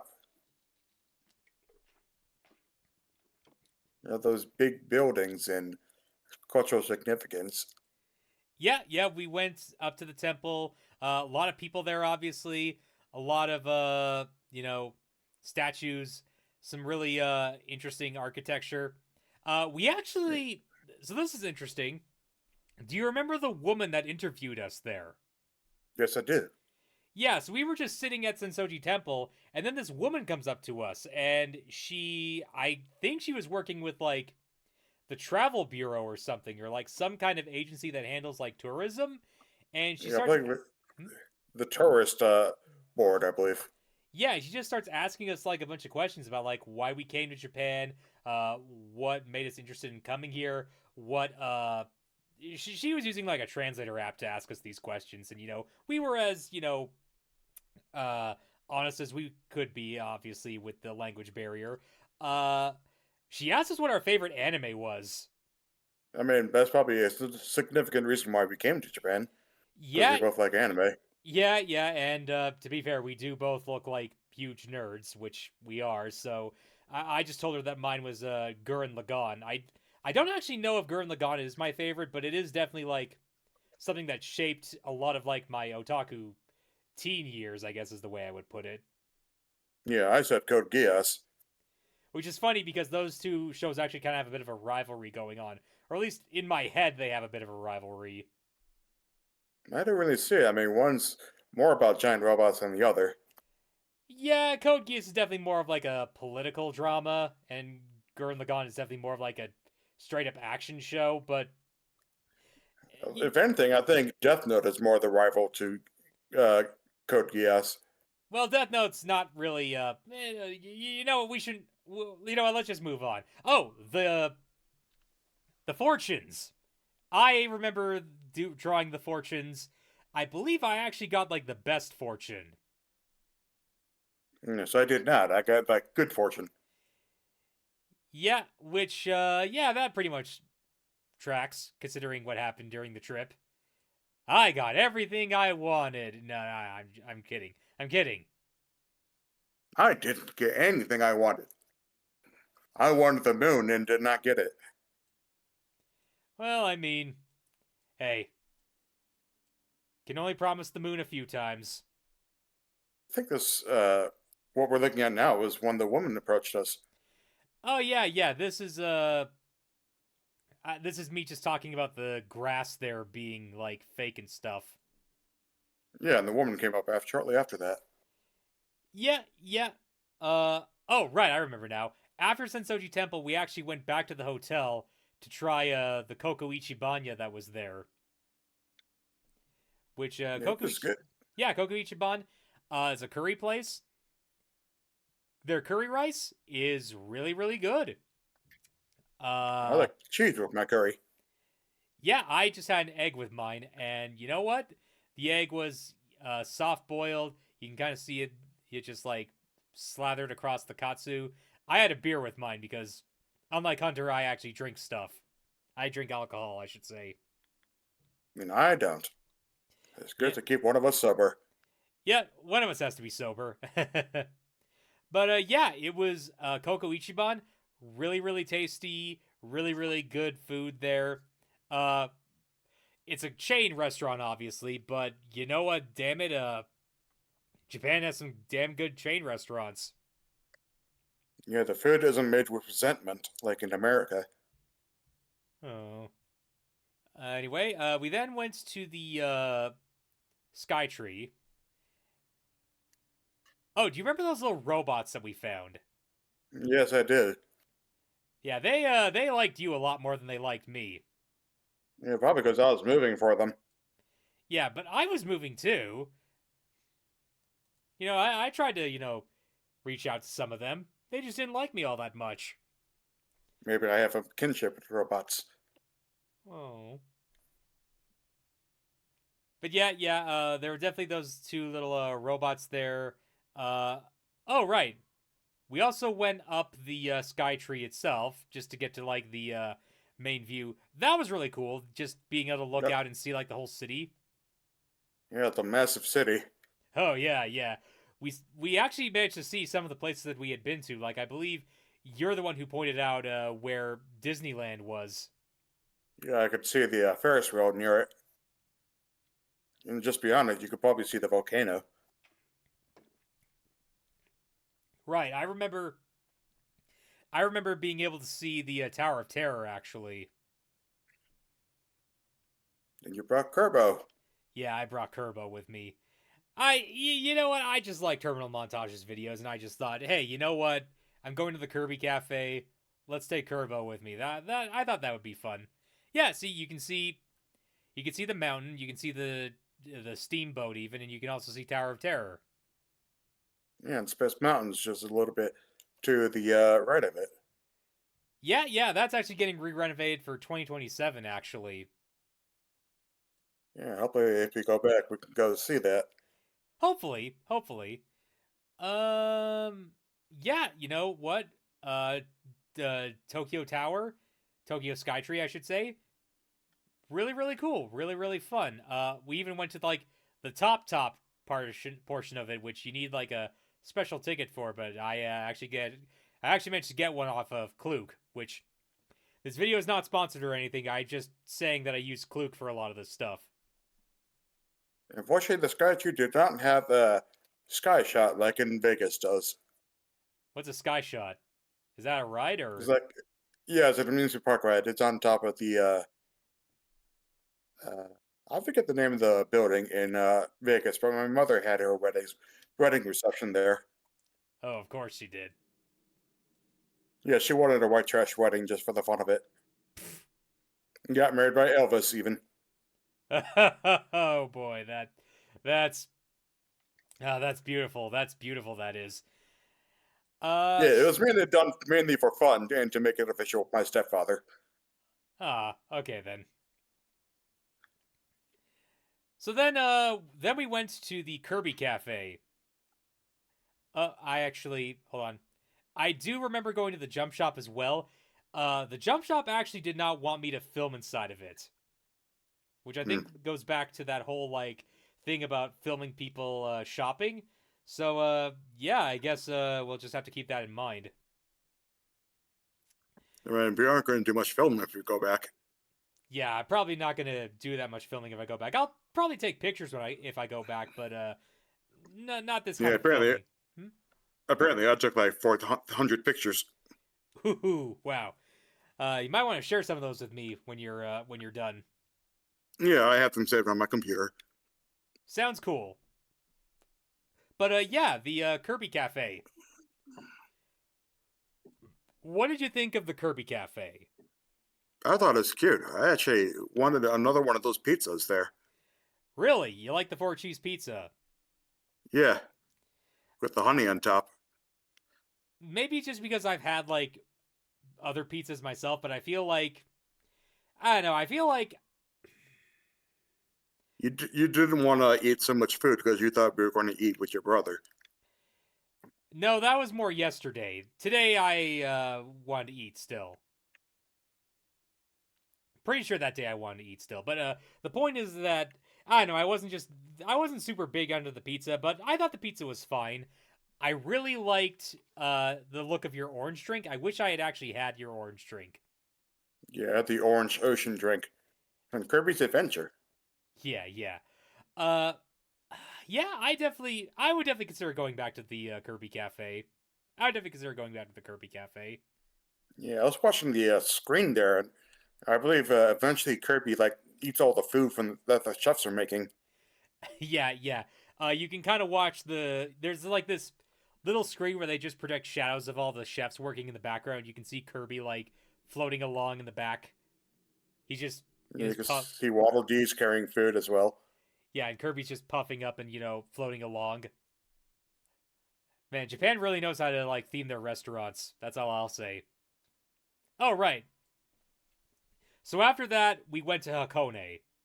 Hakone, I felt was really fun. Although we didn't actually get to see any of it because we mostly spent the day in our Ryokan. Yeah, we probably have to maybe get there a little earlier, maybe. Yeah. I feel like if we wanted to like actually experience Hakone, we probably would have had to go there a bit earlier. That or just go to a less prestigious place.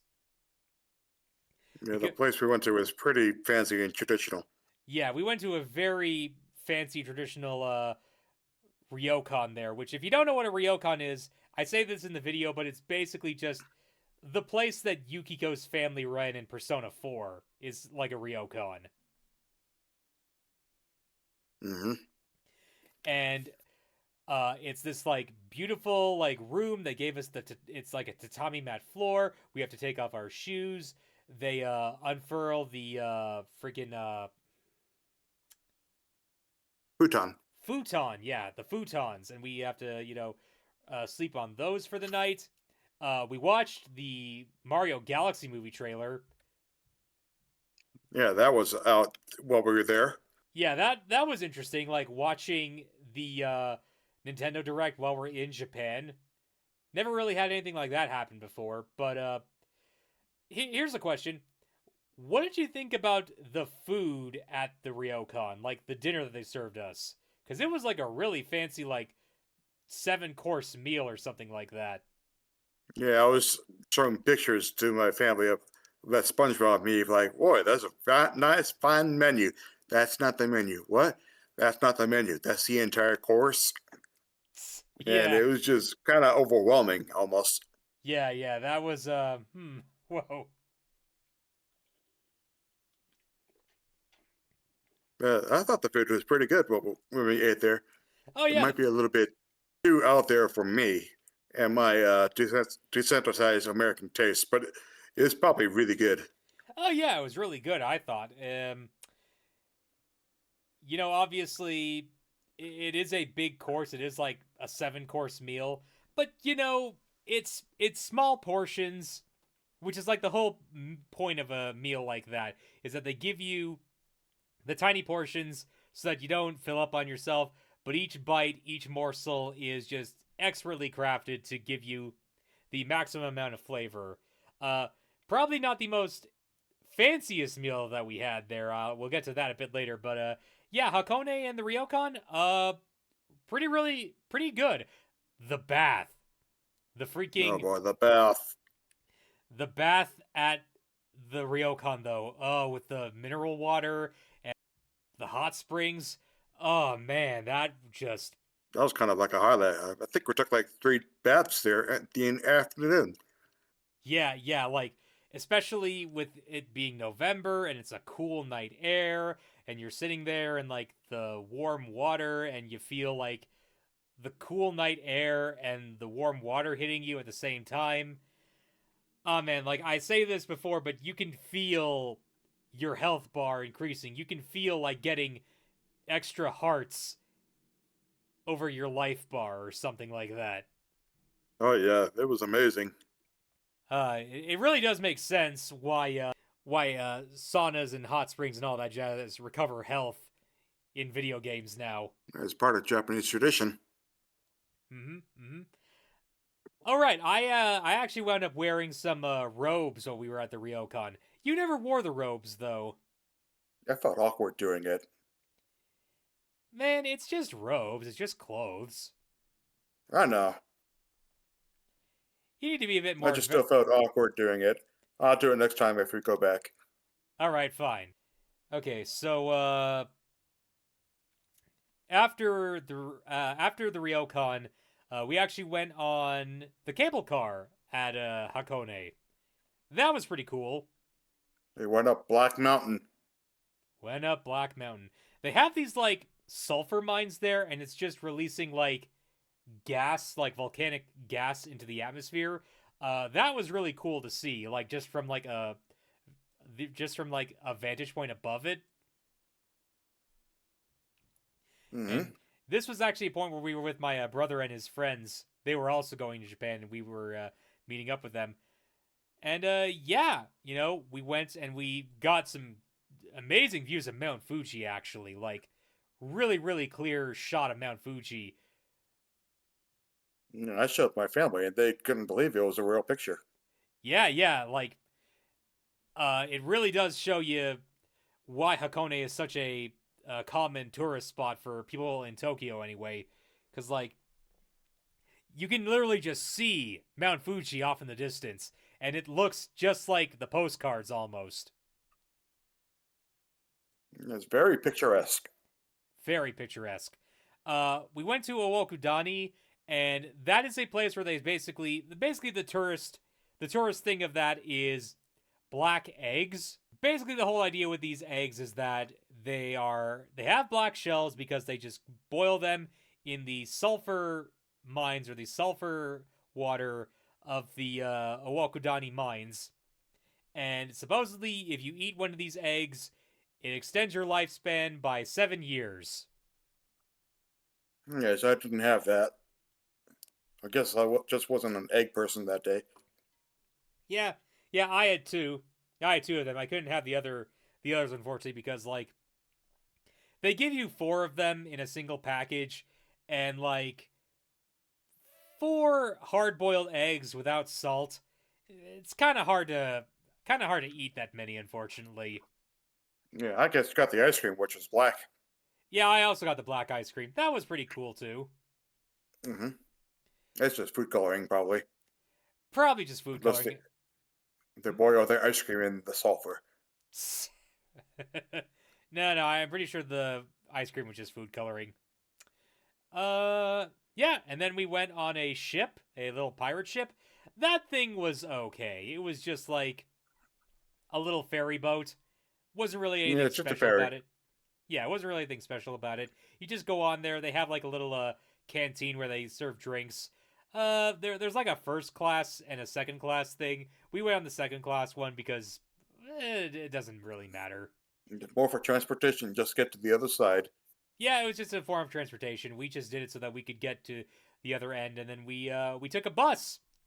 We took a bus all the way to Mishima, and in Mishima we went to the deep sea aquarium. This was okay, but it wasn't as cool as the Osaka aquarium. Yeah, I think I prefer the Osaka Aquarium. Yeah, the Osaka aquarium was a lot bigger. This one had an interesting gimmick, but they don't really do much with it. There really isn't that many like actual deep sea fish there. I think the closest thing that we got to it was like the trilobites. Like the deep sea Japanese crabs. Yeah, we got some deep sea Japanese crabs there, but also yeah, there's just a lot of fish there, but like nothing that's super unique, I feel.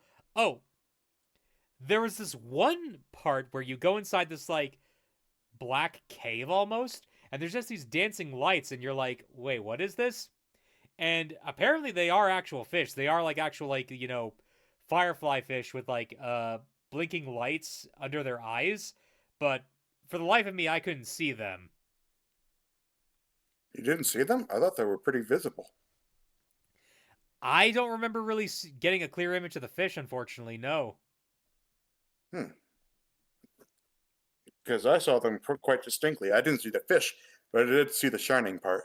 No, yeah, that's what I meant. I saw the shining part just fine, but I didn't realize that they were, attached to fish. I thought I was just looking at like I don't know, I thought I was almost looking at like photosyn photo photosyn plankton. Like those plankton Oh, that glow in the dark. well, they probably kept the room dark so you can see the flashing part. Yeah, I guess. I guess. They would need like a directed spotlight to show the fish itself, but it might actually harm the fish. Yeah. So yeah, there's some octopus there. They had a coelacanth exhibit as well as some echidna for some reason.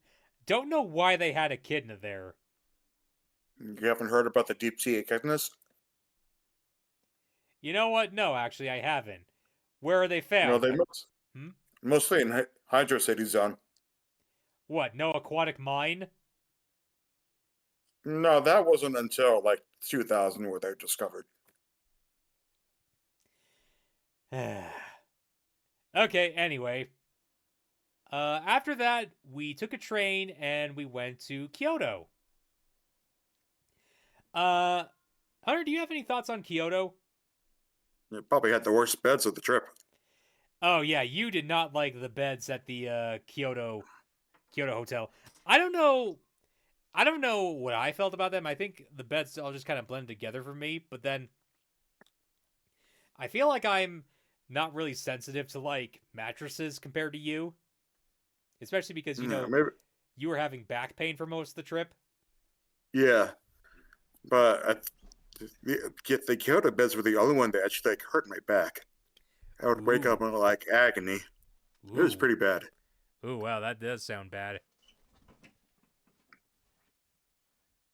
Yeah, maybe I'm just too used to having like softer beds, but there's something about the beds in Kyoto that really did not work well with me. Yeah, we talk a lot about what we would do if we went back there. I honestly don't know if I would go back to Kyoto. Just because, like, yeah, I'm not really sure exactly what I want to see there that I didn't get to see now, because I got to see the monkey park and I got to see some of like the culture and I got to see some of like the city proper, but I'm not quite sure what else I would want to see there other than like maybe Nara, but that's not really Kyoto, that's just outside of Kyoto. Yeah, we saw the fortress in Kyoto, right? Yeah, we went to see the castle in Kyoto, but I can't remember which castle we saw. It was like close to the market, I think, but I think it was Yeah, it was this one. Yeah, it was this one. It was this one. I think it was like Umida Castle or something. I can't remember what its name is. It was a very fancy castle, that's for sure. Nijo Castle. That's it. Yeah, we went to Nijo Castle. It was pretty all right. I would say that it's just it is an old castle. It's pretty cool for from like a cultural standpoint. But again, I don't really have much of a reason to go back to it, so I'm kind of thinking like, yeah, I don't know if I would want to go back to Kyoto. Is there something you'd want to see in Kyoto? Uh, I don't know. I don't remember much of Kyoto. Didn't we go to the Nintendo Museum in Kyoto? We did, yes, and I'll get to that in a minute, but before that, I do want to talk about the Monkey Park. So, I didn't go to this. yeah, so the deal with the Monkey Park is that it is a bit of a trek to get to it. You have to arrive you have to basically cross a bridge, then you walk up a little flight of stairs, and you pay to get into the park, like at the ticket gate. And from there, it is a 15 to 20-minute hike up a mountain. There are a lot of benches along the way, so you can sit down and rest. But yeah, it is a trek. My feet were pretty sore after I got to the top.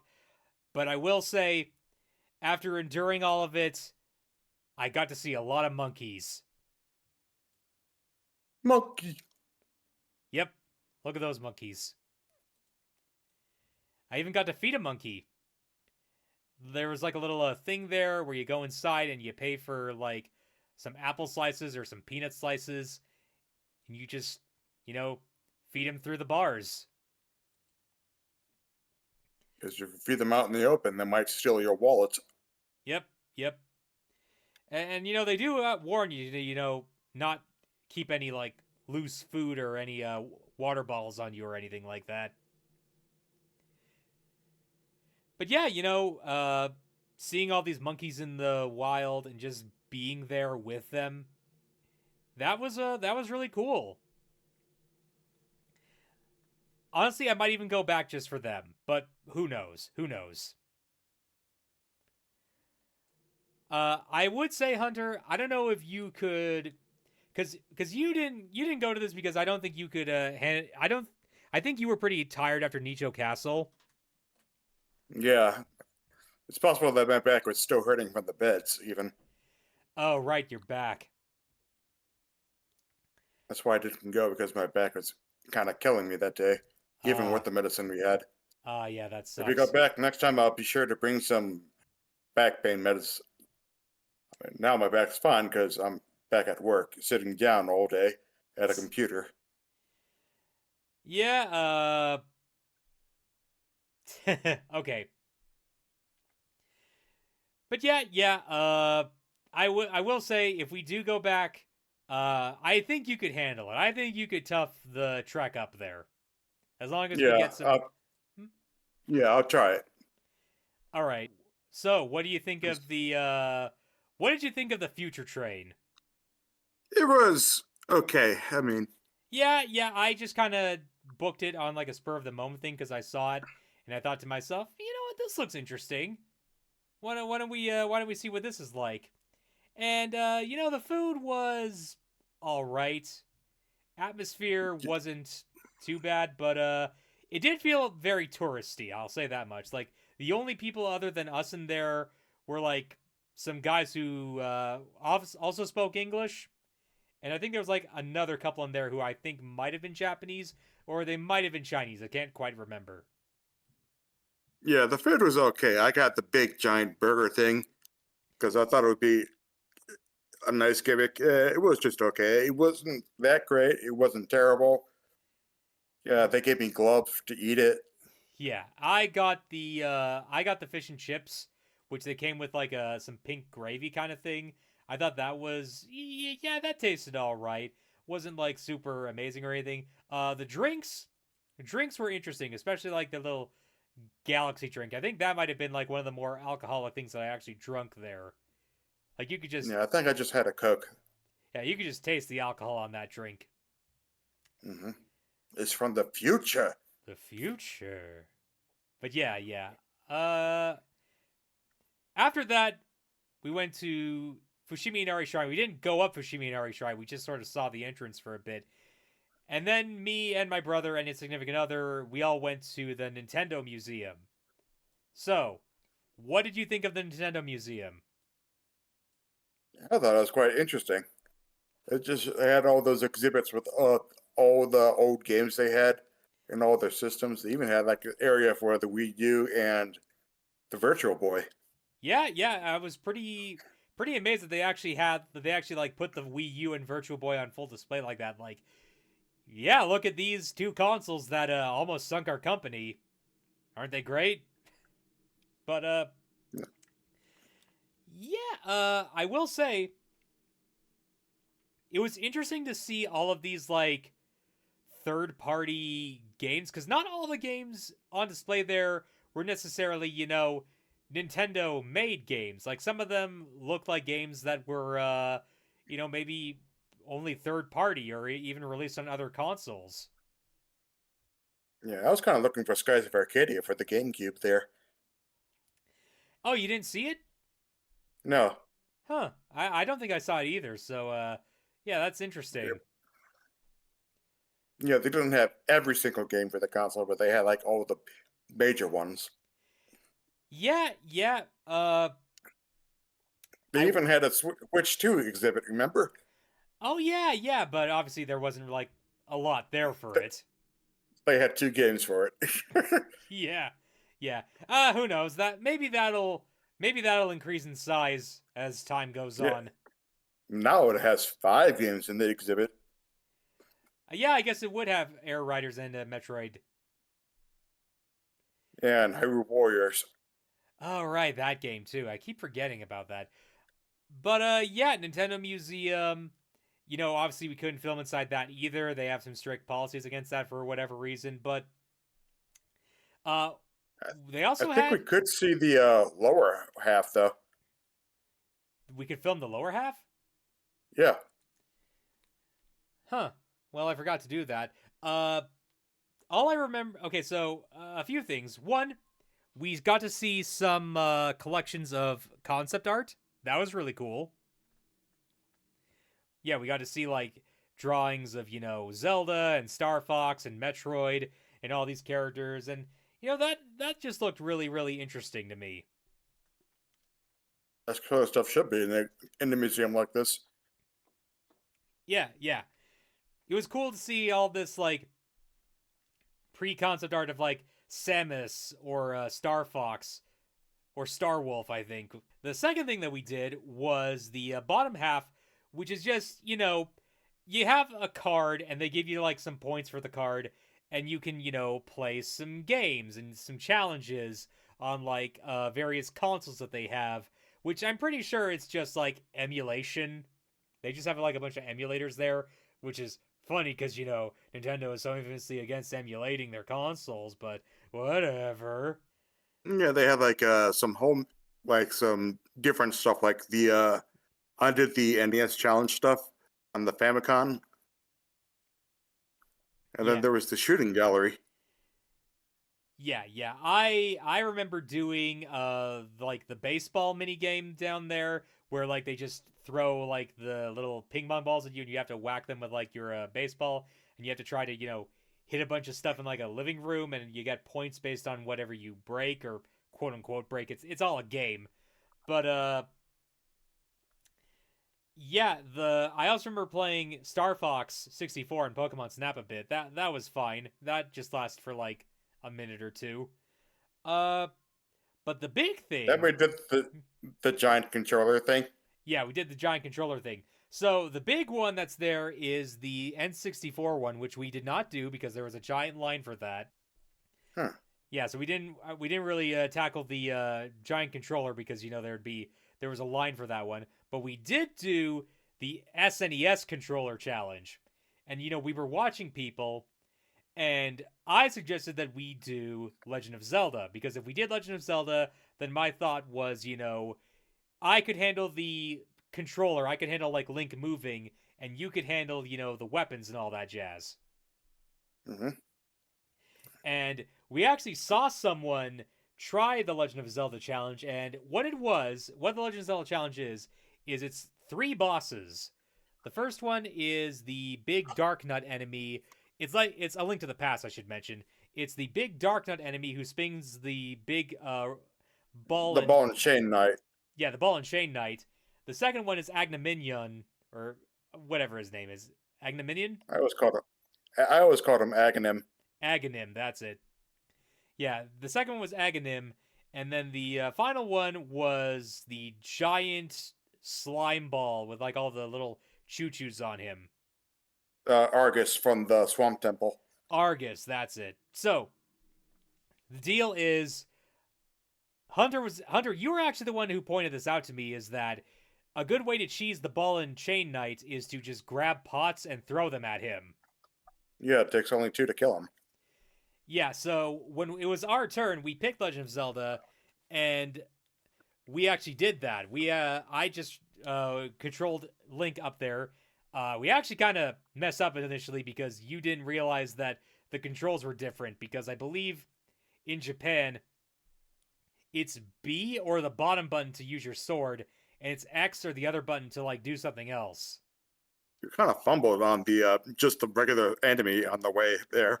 Yeah, because I think you didn't realize what button your sword was. Yeah, But but after that we were smooth sailing. yeah, after that was pretty good actually. After that, we pretty much grabbed the two pots. We beat the ball and chain knight, and we actually managed to beat Aghanim. I can't remember. I can't pronounce his fucking name. Aghanim. I just called him Aghanim. Right, and then we managed to beat Aghanim actually too. And apparently, according to you, the crowd was actually pretty impressed with us. Yeah, I think I heard them applauding us for beating Aghanim. Huh. Cool. Because, you go from the ball and chain knight to Aghanim, it's kind of a jump. Yeah. It is a bit of a jump, but you know what?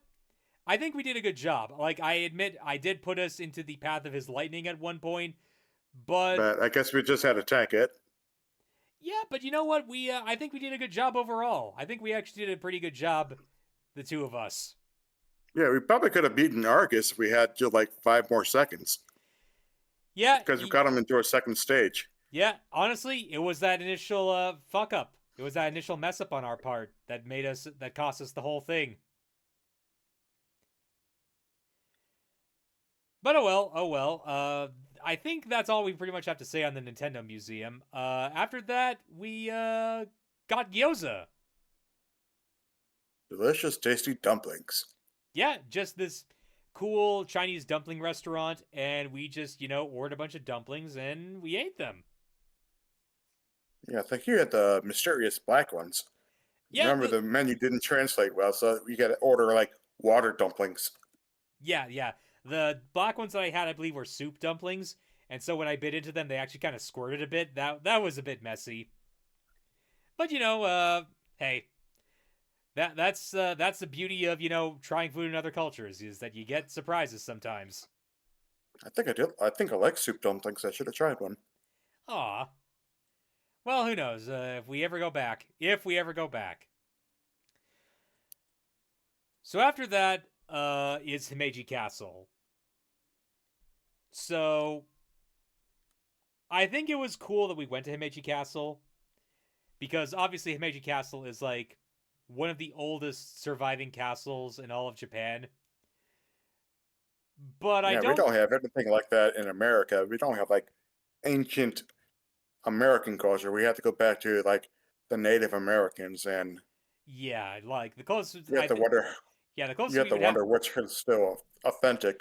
Yeah, yeah, the closest we'd have to something like that would be like in here. I think we have something called writing on stone up where I live, which is like it's just this place where I think like a bunch of old Native Americans drew on rocks. I can't remember exactly what it is, but it's called writing on stone. And then we have like the Aztec pyramids that are in like Mexico. But other than that, we really don't have like ancient culture in America. So going to Japan and seeing this kind of stuff is it's pretty cool. Yeah, even though I believe it's been retrofitted and redone a few times to make sure it's still authentic in a way. Yeah, yeah, I mean, Japan, I think, is a bit more loosey goosey about this sort of stuff than we are. I think they're a bit more like, yeah, it's still the same. It's still the same castle. Like, yeah, we re-renovated it and we replaced like a couple of beams here and there, and this wall has been redone and reshaped. But it's still the same castle. I don't think they're very like Ship of Theseus about the whole thing. Yeah, I believe they still use like the old techniques for certain things. Yeah, yeah. So, Himeji Castle, it was really fun to go through, although it is really just a big, walking tour basically. Like you're on a linear path, you're following the group, you're just going up the castle, then down the castle, and then outside into the courtyard again. It's kind of hard to get around the castle for larger people because you have to duck under the beams while going down those really steep stairs or ladders. Yeah, I don't think this castle was designed for, modern day Americans and Europeans who can grow to be over 6 feet tall. Yeah, Pretty it sure. makes me wonder if the samurai went up and down the castles in full armor. I have to assume that the people who went up and down the castle were like, people from like 1600s Japan who are probably not growing over 5'5" in terms of stature. Maybe. But yeah, Himeji Castle, really beautiful, really cool. I don't know if I would go back to it. I don't know if I would do it again. It feels like one of those things where you do it once and you're like, well, that was great. And yeah, not really sure if I would bother going back there again. But you know what? There are other castles that we can look at. There are other castles there. There's probably a lot of places we could check out. Oh yeah, definitely, definitely. But yeah, I'm glad that we went to Himeji. I'm glad that we got to see all that there was to see. Really culturally interesting place to just, see with your own eyes. You can tell it's culturally significant because they make you take your shoes off in there. Yep, yep. There is a shoe taking off location. Yeah, we did the same thing for the fortress in Kyoto. Yeah, yeah. Nijo Castle, we also had to take off our shoes for that too. So now let's go to Kobe. So we really only did one thing in Kobe, but it is the thing that you do in Kobe when you go to Kobe. Yes, we wear lizard shirts. Yes, we wear lizard shirts. We tried Kobe beef. So, Hunter, what did you think of Kobe beef? It was delicious. Yeah, yeah, it was absolutely delicious. It was probably, probably the fanciest meal we had there because, you're sitting down. It is a teppanyaki place. You're sitting down at the, grill and you're watching the chef come out and he presents you the A4 beef that he's giving us. And, it's got this beautiful marbling on it. And he's, cutting it up in front of you. He's, cooking the, like, fatty parts of it and using that fatty part as, like, the the oil to grease the pan a bit, and then he's, cooking all the vegetables on it in front of you. He's cooking the meat on it in front of you. It's all just like this performance, basically, almost. Yeah, definitely not like hibachi. No, hibachi is the one where you kind of have to do it yourself.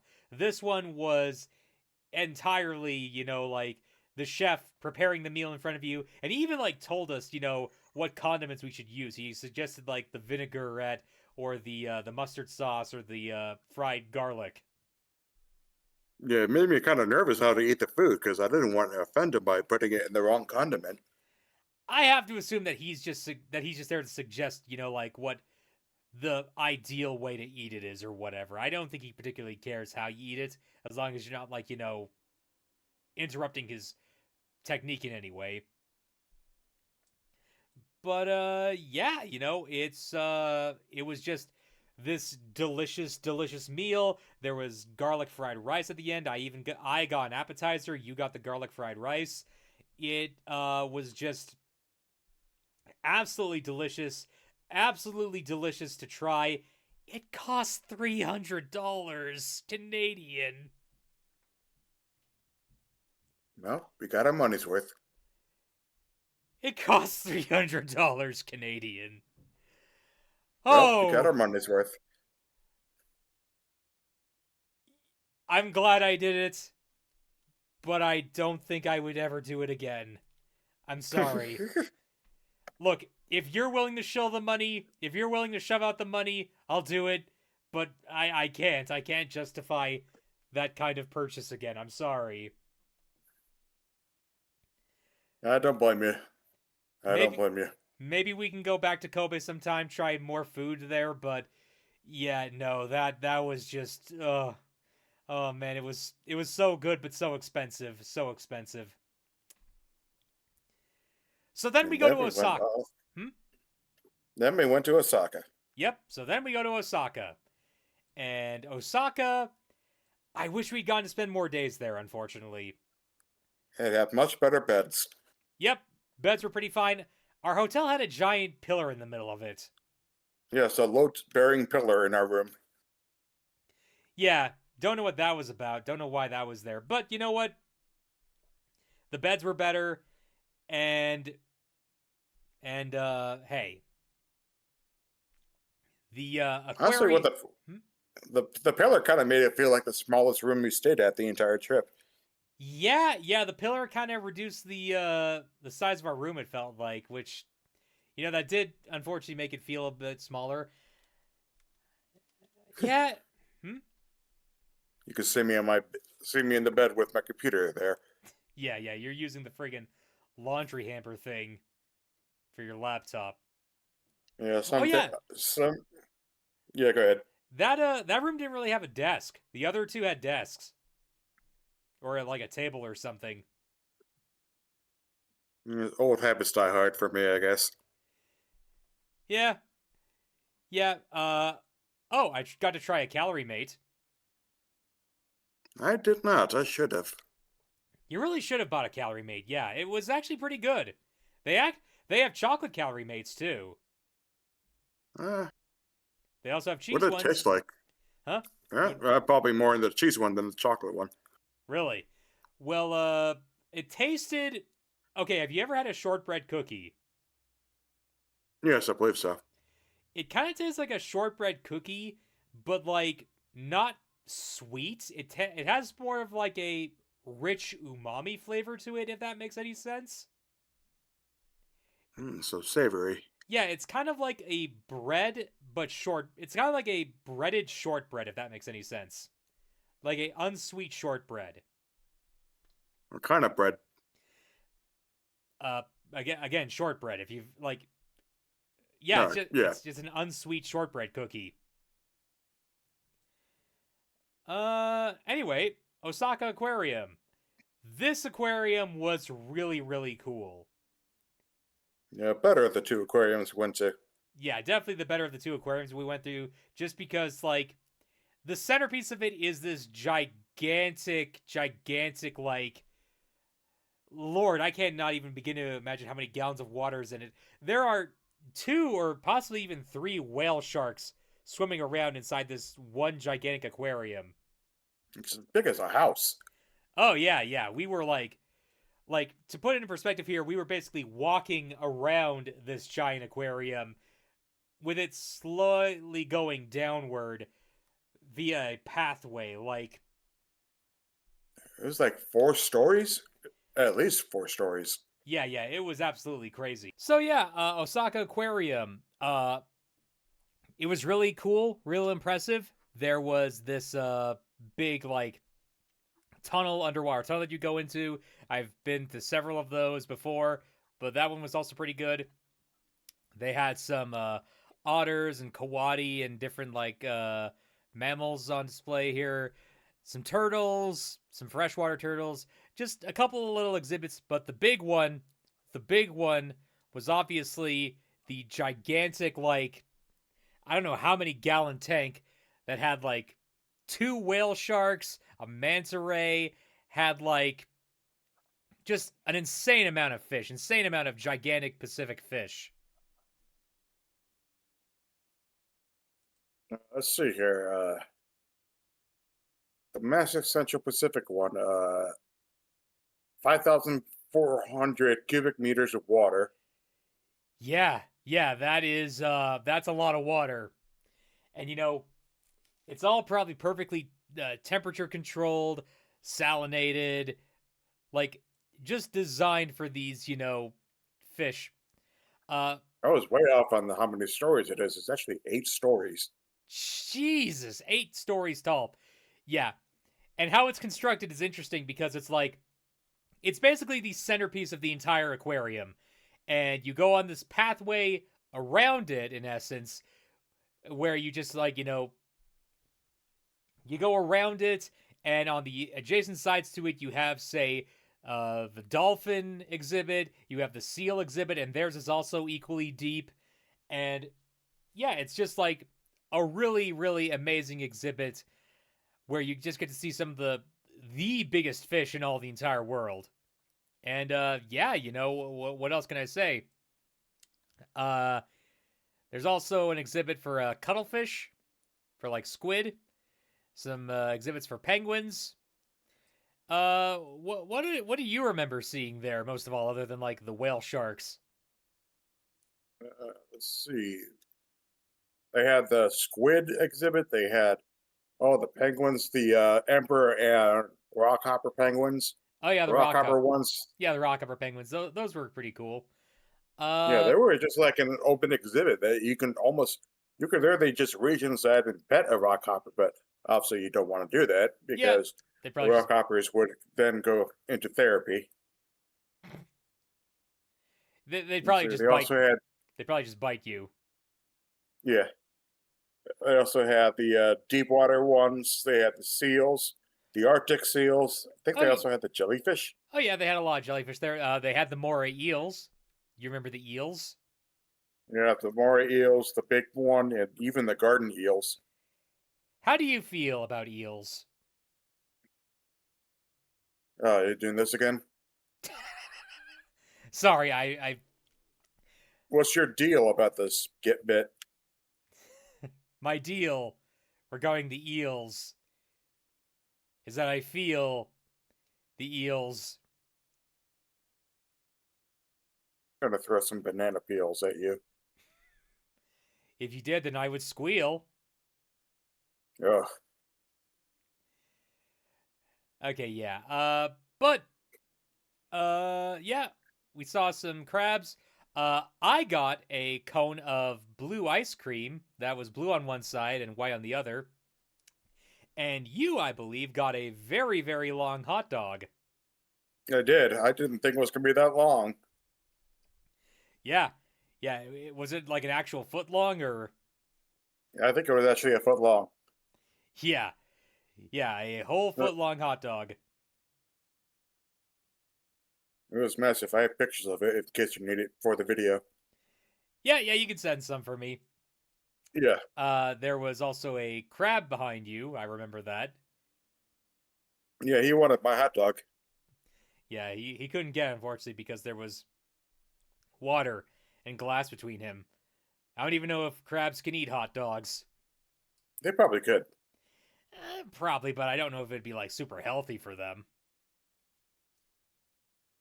No, I've seen videos of guy feeding his crab like all sorts of stuff. Yeah, I guess they are sort of like garbage fish in a way. Yeah, Osaka Aquarium was just overall pretty neat. Pretty impressive, all things considered. I highly recommended it. If you're ever in the Osaka area, definitely check it out. So, right next to the Osaka Aquarium is a giant Ferris wheel, and we went on that next. It was a nice Ferris wheel. Yeah, it was big, it was tall, it was fairly slow moving. Just a very comfortable ride, honestly. You even had full glass gondolas for the thrill seekers. I mean, quote unquote thrill seekers, I'm sure it's not that scary. It's only scary if you're like afraid of heights. Yeah, I'm not that afraid of heights. Neither am I. I was just like, I didn't want to. Okay, I didn't want to get that much vertigo, but I'm not like I could probably go on a full glass Ferris wheel if you got me to. What about a skydiver Ferris wheel? What's that? Another one that you can use the control stick to turn. Oh, is that at Vegas as well? No, this is like a carnival ride. Oh, okay. Yeah, but yeah, the Ferris wheel was pretty fun. It was just a, big Ferris wheel. After that, we went to the Parco in Osaka. Got to see some more, stores there. Got to see their Pokemon Center. Uh, After that, I'm Every pretty sure. Pokemon Center had every Pokemon Center had like a different set of figures in front of it. Yeah, I think that's kind of like the deal of the Pokemon Center. Why do noodles dance? Yeah, those little dancing noodles that we saw outside of one of those things. Yeah. Uh, that's kind of why I'd like to go back to Osaka because I feel like we didn't get to try a lot of like the foodie stuff there. No, definitely. Yeah, I definitely like to go back there just to be able to try some more of the food there. Yeah, and You after definitely go to Japan for the food. yeah, Japan is definitely the food is definitely half the appeal of Japan. The other half obviously are the theme parks, and obviously next big one was Universal. Universal Osaka. That was a really good theme park. I'm glad that we had like I basically bought the express pass so that we could, go on a bunch of rides. And I think I picked the right ones. You say that, but we went on one that was part of it. No, we went on a bunch. Yes, we also went on that one that was an express pass. Oh, right. Okay, we'll talk about that one in a bit. But let's get to the good stuff first, okay? So, you went on the Flying Dinosaur first and foremost. That was like the one that you gunned for right away. Yeah, before the line got long. Yeah. Uh, how did you like the Flying Dinosaur? I didn't go on it obviously because again, I'm a bit of a wuss. I don't think I could handle a roller coaster like that, unfortunately. Even if you I like don't think I've Hmm? I don't think I've actually been on a BMN flying coaster. Before that, it was really good. Really? BMM coasters are always really smooth, great rides, but Cedar Point doesn't have a flying coaster like that. The closest ride that I had locally that was like that was the X Flight, Huh. which became the Firehawk, and that was a Vekoma coaster. A coma coaster.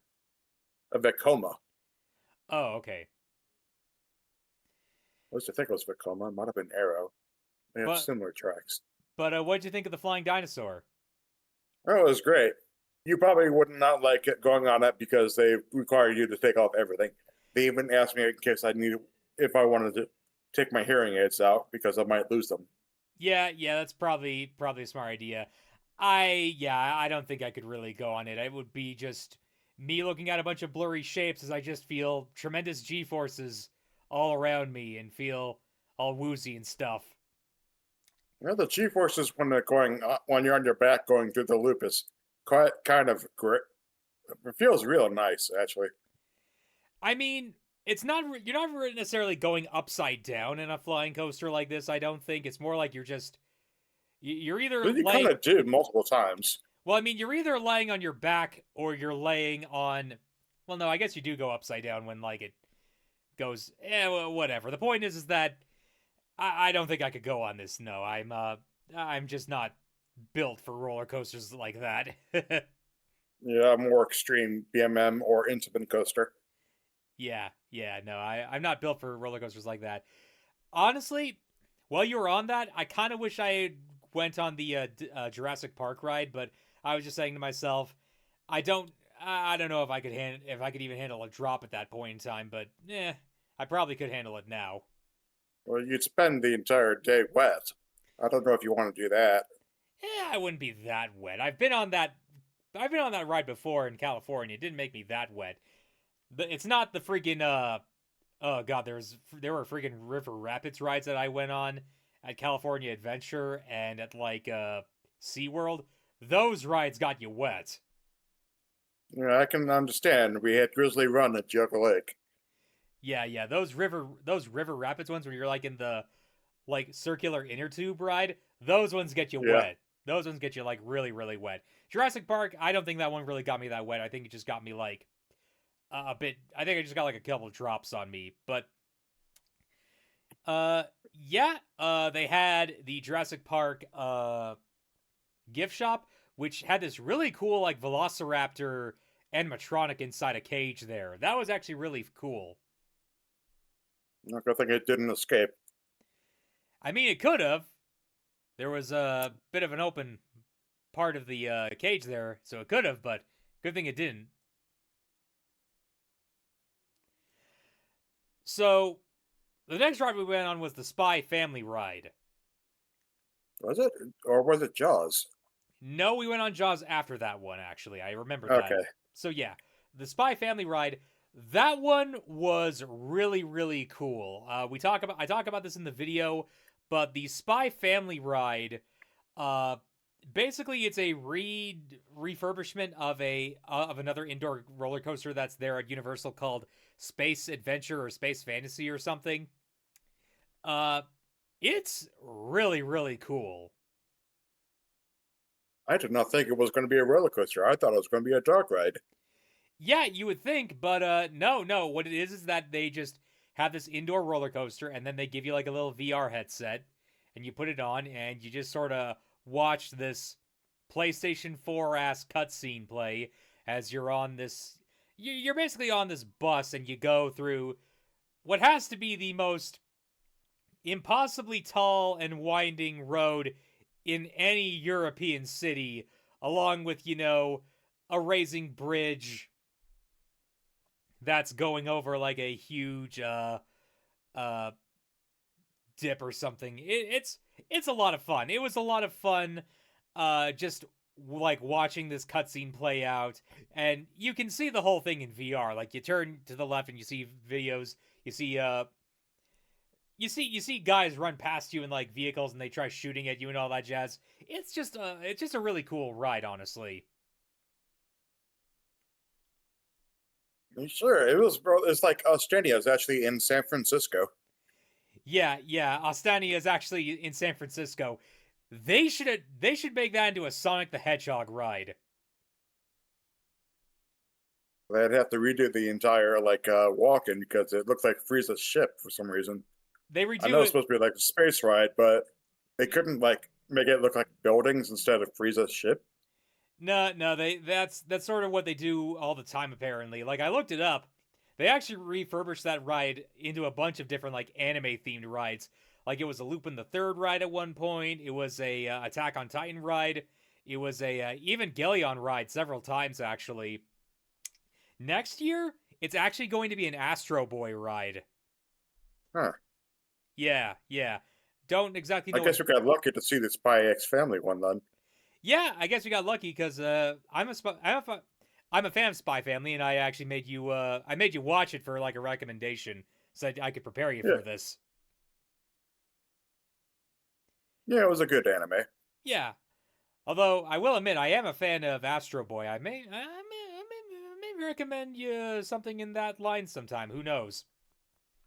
But I already played Mega Man. Yeah, I mean, Mega Man pretty much is Astro Boy, honestly. But yeah. Hmm? Especially after he defeats Astro Man and Mega Man 8 and Mega Man and Base. Yes, of course. So yeah, after that we go onto the Jaws ride. Unfortunately, I couldn't film on the Jaws ride. Don't know why they didn't really allow that, even though it's weird. Universal did not allow like any filming on any of their rides, but Disney had no problem with that from the looks of it. Might have to do with social media type stuff. They want more people to see stuff in social media and to come. Possibly, I don't know, I don't know.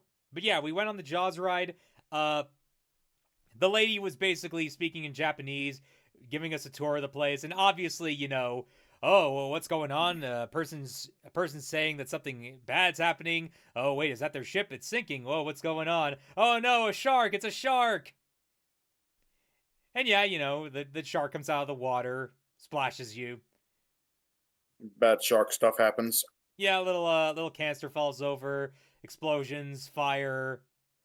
When I went on a ride at a Universal in California, there was actually the Backdraft ride there. Backdrop? Backdraft, which is like this firefighter action movie. I don't know if you've ever heard of it, but basically, you would go in there and you would just stand on like this platform, and there was just a huge fire in front of you, and it was just a bunch of pyrotechnics. It was really, really hot. That's all I can really remember about it. I kind of remember something like that in Six Flags back when they had the Batman show in the ski area in Jago Lake. I would sit close to the bank for the Batman show, which would explode in pyrotechnics. It would make a huge, like, heat dome around it. All And right. I'd always sit by there for that. All right, all right. Never really been on that, unfortunately, so can't really say. But after that, we went and we had another hot dog, had another like sit down, and then we went to Super Mario Land, or Super Mario World, I guess, or Super Nintendo World. Oh, it's literally just themed around Nintendo, not Mario specifically. Okay. We went to Metroid Prime 4 Beyond. Out now. I Buy mean, off on, Amazon using this code. I mean, honestly, I would like it in Metroid Dark Ride. I think that would be awesome. It actually would, actually. Have I Metroids fly in from having Metroids fly in and like squeak at you, and then Samus appears and shoots them off. Yeah, yeah, that would be cool. That would actually be cool. Oh, and it would be like the Alien Encounter ride at like Disney that was there a while ago, but it would be like Ridley instead, and you get to like the main center hall, and then Ridley would come down from like the ceiling and That just might be be too expensive. yeah, maybe. It'd probably have to be like a screen ride, unfortunately. Uh But yeah, Super Nintendo World. That was really cool. We got to see Princess Peach as a costume character. Uh, yeah, it was all just very Mario themed. Uh, I guess we'll talk a bit about the like keys we had to collect and the Bowser Jr. thing we had to go on. Yeah. We didn't go on the same time because I had the keys and you didn't. Yeah, I I'm missed. not sure where I got my third key from. I think it's because you went and did like a thing while I was going to get popcorn. Yeah, that might have been it. So yeah, I think you went and got I think while I was getting popcorn, you went and got like a third key, and so you could go do the Bowser Jr. thing before me. I went and got a key, and then I did the Bowser Jr. thing. Basically, all it is that you're just standing there, and you just have to, it's basically the Connect. Like you kind of have It's to, Mario Party Connect. yeah, it's Mario Party Connect. You have to whack all these like bomb bombs into Bowser Jr. and you have to like jump and it like registers whether or not you're jumping or not. It's fine. It's not a It's a game. cute little side activity. Yeah, it's a cute little side activity. It's not like an actual game you would pay money for or anything. There's a lot of like side activities in that area, Yeah, I think and it's they all. and they keep score of it too. Yeah. There was like a bomb thing that we went to, I believe, and it was like you had to run around and grab like pieces and get them together in like a big puzzle. Yeah, that's how you get one of the keys. Yeah. Outside of that stuff, we went on the Mario Kart ride. That was interesting. A video game inside a ride. Yeah. It basically you had these like shells, and it would keep track of the shells that you could use, and you could like use the little buttons on like the wheel in front of you, and you just tried to shoot at Bowser and his minions as you tried to race them and win the cup. Uh, One thing that really impressed me were the flurries. Actually, I mean the big blowy guys. yeah, the big blowy guys. I was kind of impressed that they were like a real effect, and they weren't just like guys projected on the screen in front of you. You know what the Mario Kart ride was pretty fun. It was just racing along. I kind of wish it was Faster. faster. Yeah, maybe a bit faster. Heck, or even maybe like themed a bit more around just Bowser's castle, because I feel like it was more themed around like a bunch of different Mario Kart tracks. I feel like there was a bit of Rainbow Road in there, and I don't know. I kind of wish that it was just more explicitly like Bowser themed. I don't know. I kind of really liked it. Yeah, it was fine. I just kind of sit there like feeling like I don't You wanted know. like a strictly Bowser ride. Yeah, I guess my feelings are that Mario Kart is cool and it kind of makes sense to do a Mario Kart ride for theme park, but I kind of wish that there was more just like a regular old Mario ride or like a strictly Mario ride.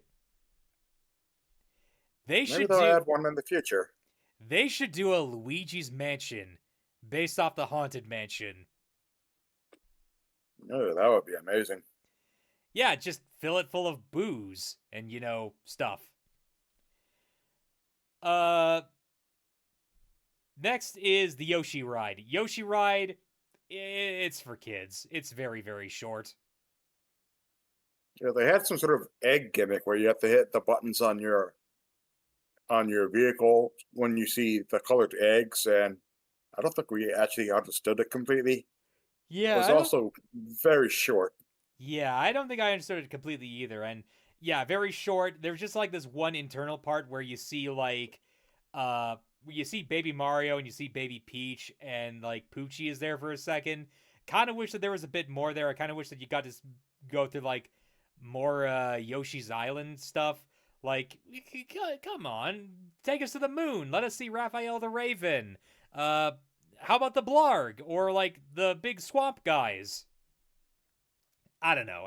It's yeah, it was easily the second worst ride of the day. Yeah, probably the second worst ride of the day. Uh, what definitely was not the second worst ride, however, was the Donkey Kong ride. That ride probably was, outside of Beauty and the Beast, the best ride that we went on. Oh yeah. Yeah, you basically go on the mine cart. Really glad we got the express pass, even though it means that we missed the animatronic Cranky, but it's fine. It's fine. We got the express pass, so we got on the mine carts, and it was just an absolute treat to go through. You go up the thing and it like speeds you through the barrel cannon. You go flying over the track. You see Donkey and Diddy come flying out at you early on, and you're like, "Oh no!" And then you go down. I I cut. seriously thought we were going to crash. It looks like that. It looks like that. Honestly, I kind of wish that like it made a bit more sense because it's sort of what sort of happens is that you just see Donkey and Diddy heading towards you, and then you go down to the right. Basically, you just go falling down. And I kind of wish it was more like, oh, you're jumping to a new track to get away from them, and then you go down that separate track. But you know, I guess it's fine for what it is. I guess it kind of communicates that. Uh, but yeah, you go through the entire ride. You see Dixie Kong early on. Uh, the only complaint I have about it is why is it Tiki Tong? This was before they brought back K. Rool, so I know I know they were probably designing the ride well, Country Returns was like big, but like not even Lord Frederick, really? I mean, they don't even have like the updated Donkey Kong look. So this was probably designed well in the past than more recently. Yeah, I guess. I hope that if there's eventually a renovation that changes Donkey Kong's design and adds K. Rool to the ride, cuz that I think would make it like that I think would actually make it like the perfect Donkey Kong ride in my mind. Hmm. But yeah, really It was still perfect for what it was, though. Oh yeah, still a great ride for what it was. I still really liked it. Uh probably probably the yeah, again, outside of Beauty and the Beast, probably the best ride that I went on. And I remembered to put on my glasses strap this time, so didn't have to worry about them falling off and I got to see the whole thing. So, yay. Now, as for the worst ride that we went on, probably in any of the parks, that would You- probably have to be Minions Con Bravo Blast. So Yeah, how I do? remember. Hmm? What are you going to ask me? Oh no, you go first. Yeah, I remember after we got back to the from the park, I turned on my laptop as usual, saw a YouTube video for the worst rides at Universal, and this was number 3. Yeah. I actually talked to a friend of mine from Florida who also is aware of theme park culture, and yeah, according to him, basically everyone agrees that this is like the second or third worst ride at any Universal park. I think only the Fast and the Furious ride at Orlando like beats it. Another ride that beat it was, I think, a Jimmy Fallon ride of some sort. Yeah, but that ride doesn't exist anymore, I'm pretty sure. But yeah, this ride. Okay, so I'm gonna try to explain my thought process in going for this ride. Is that we got the express pass for this ride as well, so we go on, we go through it. We eventually get into the joining line. We see all this like minion stuff. You know, it's Despicable Me. We see all these like posters for all these super villains. See this stuff here. Eventually, we get to this part where we have to pick up these guns, these like futuristic space rifles or whatever. So I'm like, oh, is this like a shooting ride? Okay, I guess that makes sense because you know a few of those things exist. There's like a Toy Story ride. There's like a Monsters Inc. ride at the Disney rides that's like that. So I pick them up and we go a bit further and then I see that there's a moving platform there. And I see that there's a moving platform and at first my thought is okay, this is going to take us to the carts that we get on, or like the little like or like the because when you think of a ride, you think of the thing that you get on, like the little cart that you get on, the little pod that you sit inside, right? Yeah, you see like the moving walkway in a lot of rides in like these higher end theme parks where you get on the walkway and then the cars like ride up next to it and you can get on easily. Yeah, that's what I thought was going to happen. So I step on and I start going, and then the screens appear around us, and the screens are just of these characters, and there's like little things there, and I'm like, oh wait, am I supposed to start shooting? So I grab my gun and I tap like little thing at the top, and that I think like connects the laser pointer to whatever, and yeah, I start shooting the targets and I start getting points, and I see, the little minion guys making their stupid noises and all these like villains from the Despicable Me movie, and they're all just, doing their stuff. And we move along, and no car is coming up to the moving track. No car is coming up to the moving track. And it takes me about 5 minutes before I realize, oh, this is the ride. I'm shitting out stuff, and I'm like, is this really all that is? We just stand? Yeah. Yeah, it literally is that Fairly Odd Parents joke of, when do we get to the ride? This is the ride! Whippy! Yay! Except that one went up and down. Yeah, that one at least went up and down. This one is literally just like, it is just you standing and going through a bunch of screens and watching all of these, like, basically just Duck Hunt. Just a shittier Duck Hunt with the minions. And that's it. Like, if this were at Nintendo Land and this was just the Duck Hunt ride, even then, like, even with the nostalgia behind it, I would still be like, well, this sucks. I think they would at least let you sit down. Yeah, you'd at least think that they'd let you sit down, but nope. It's like, they don't even put stools on the freaking, moving platforms. It literally is just you standing there and shooting stuff.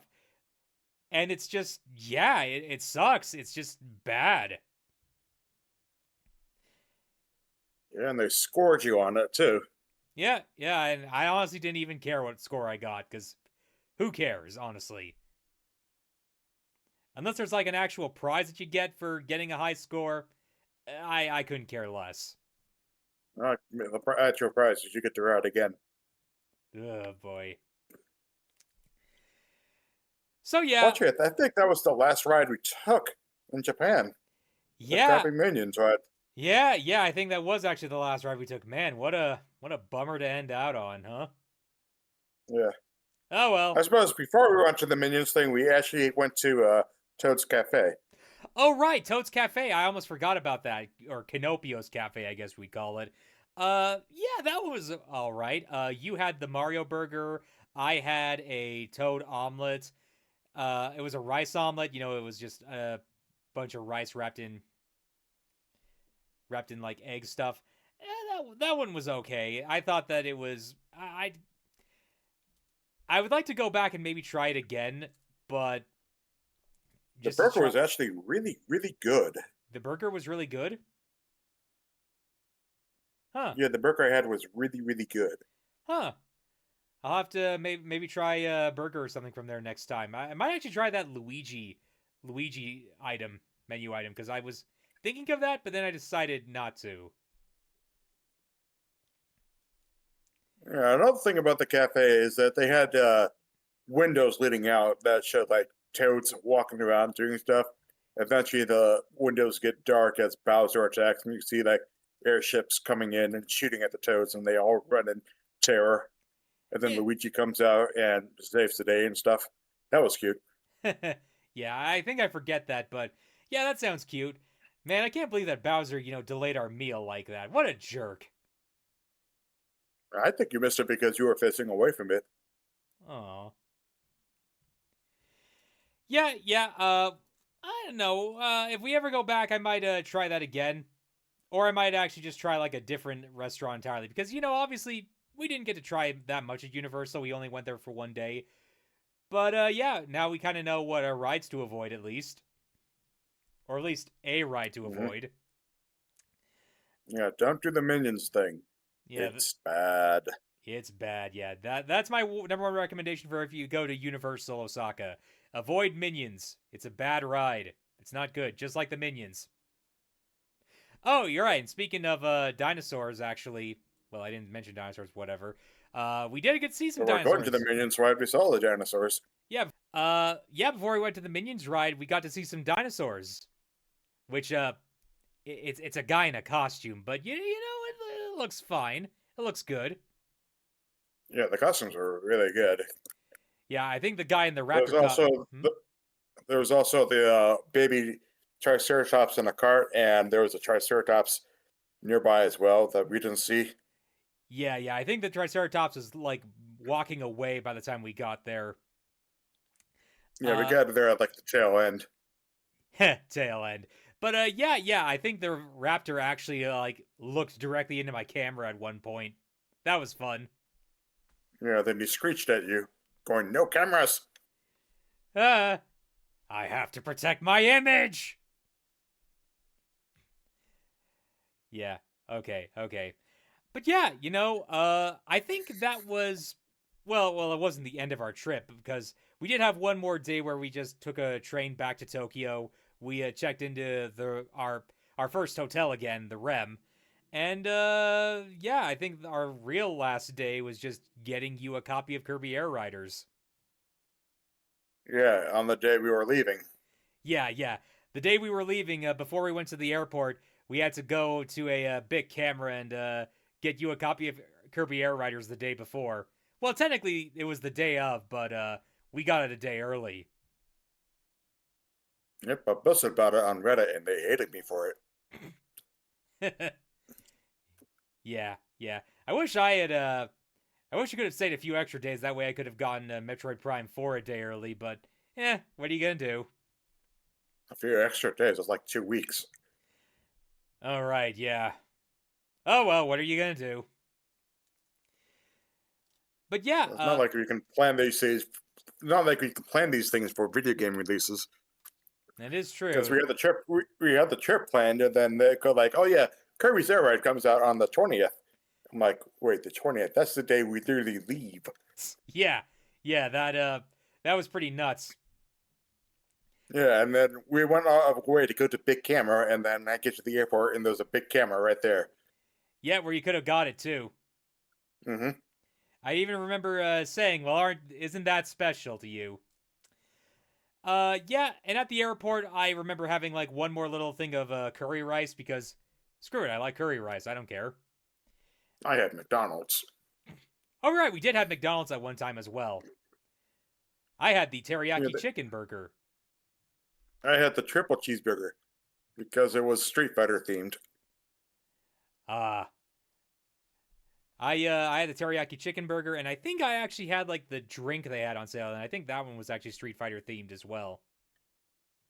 Yeah, the burgers at Japan taste much better than the ones in America because, as I said, they're not made with resentment. Yeah. No resentment over there.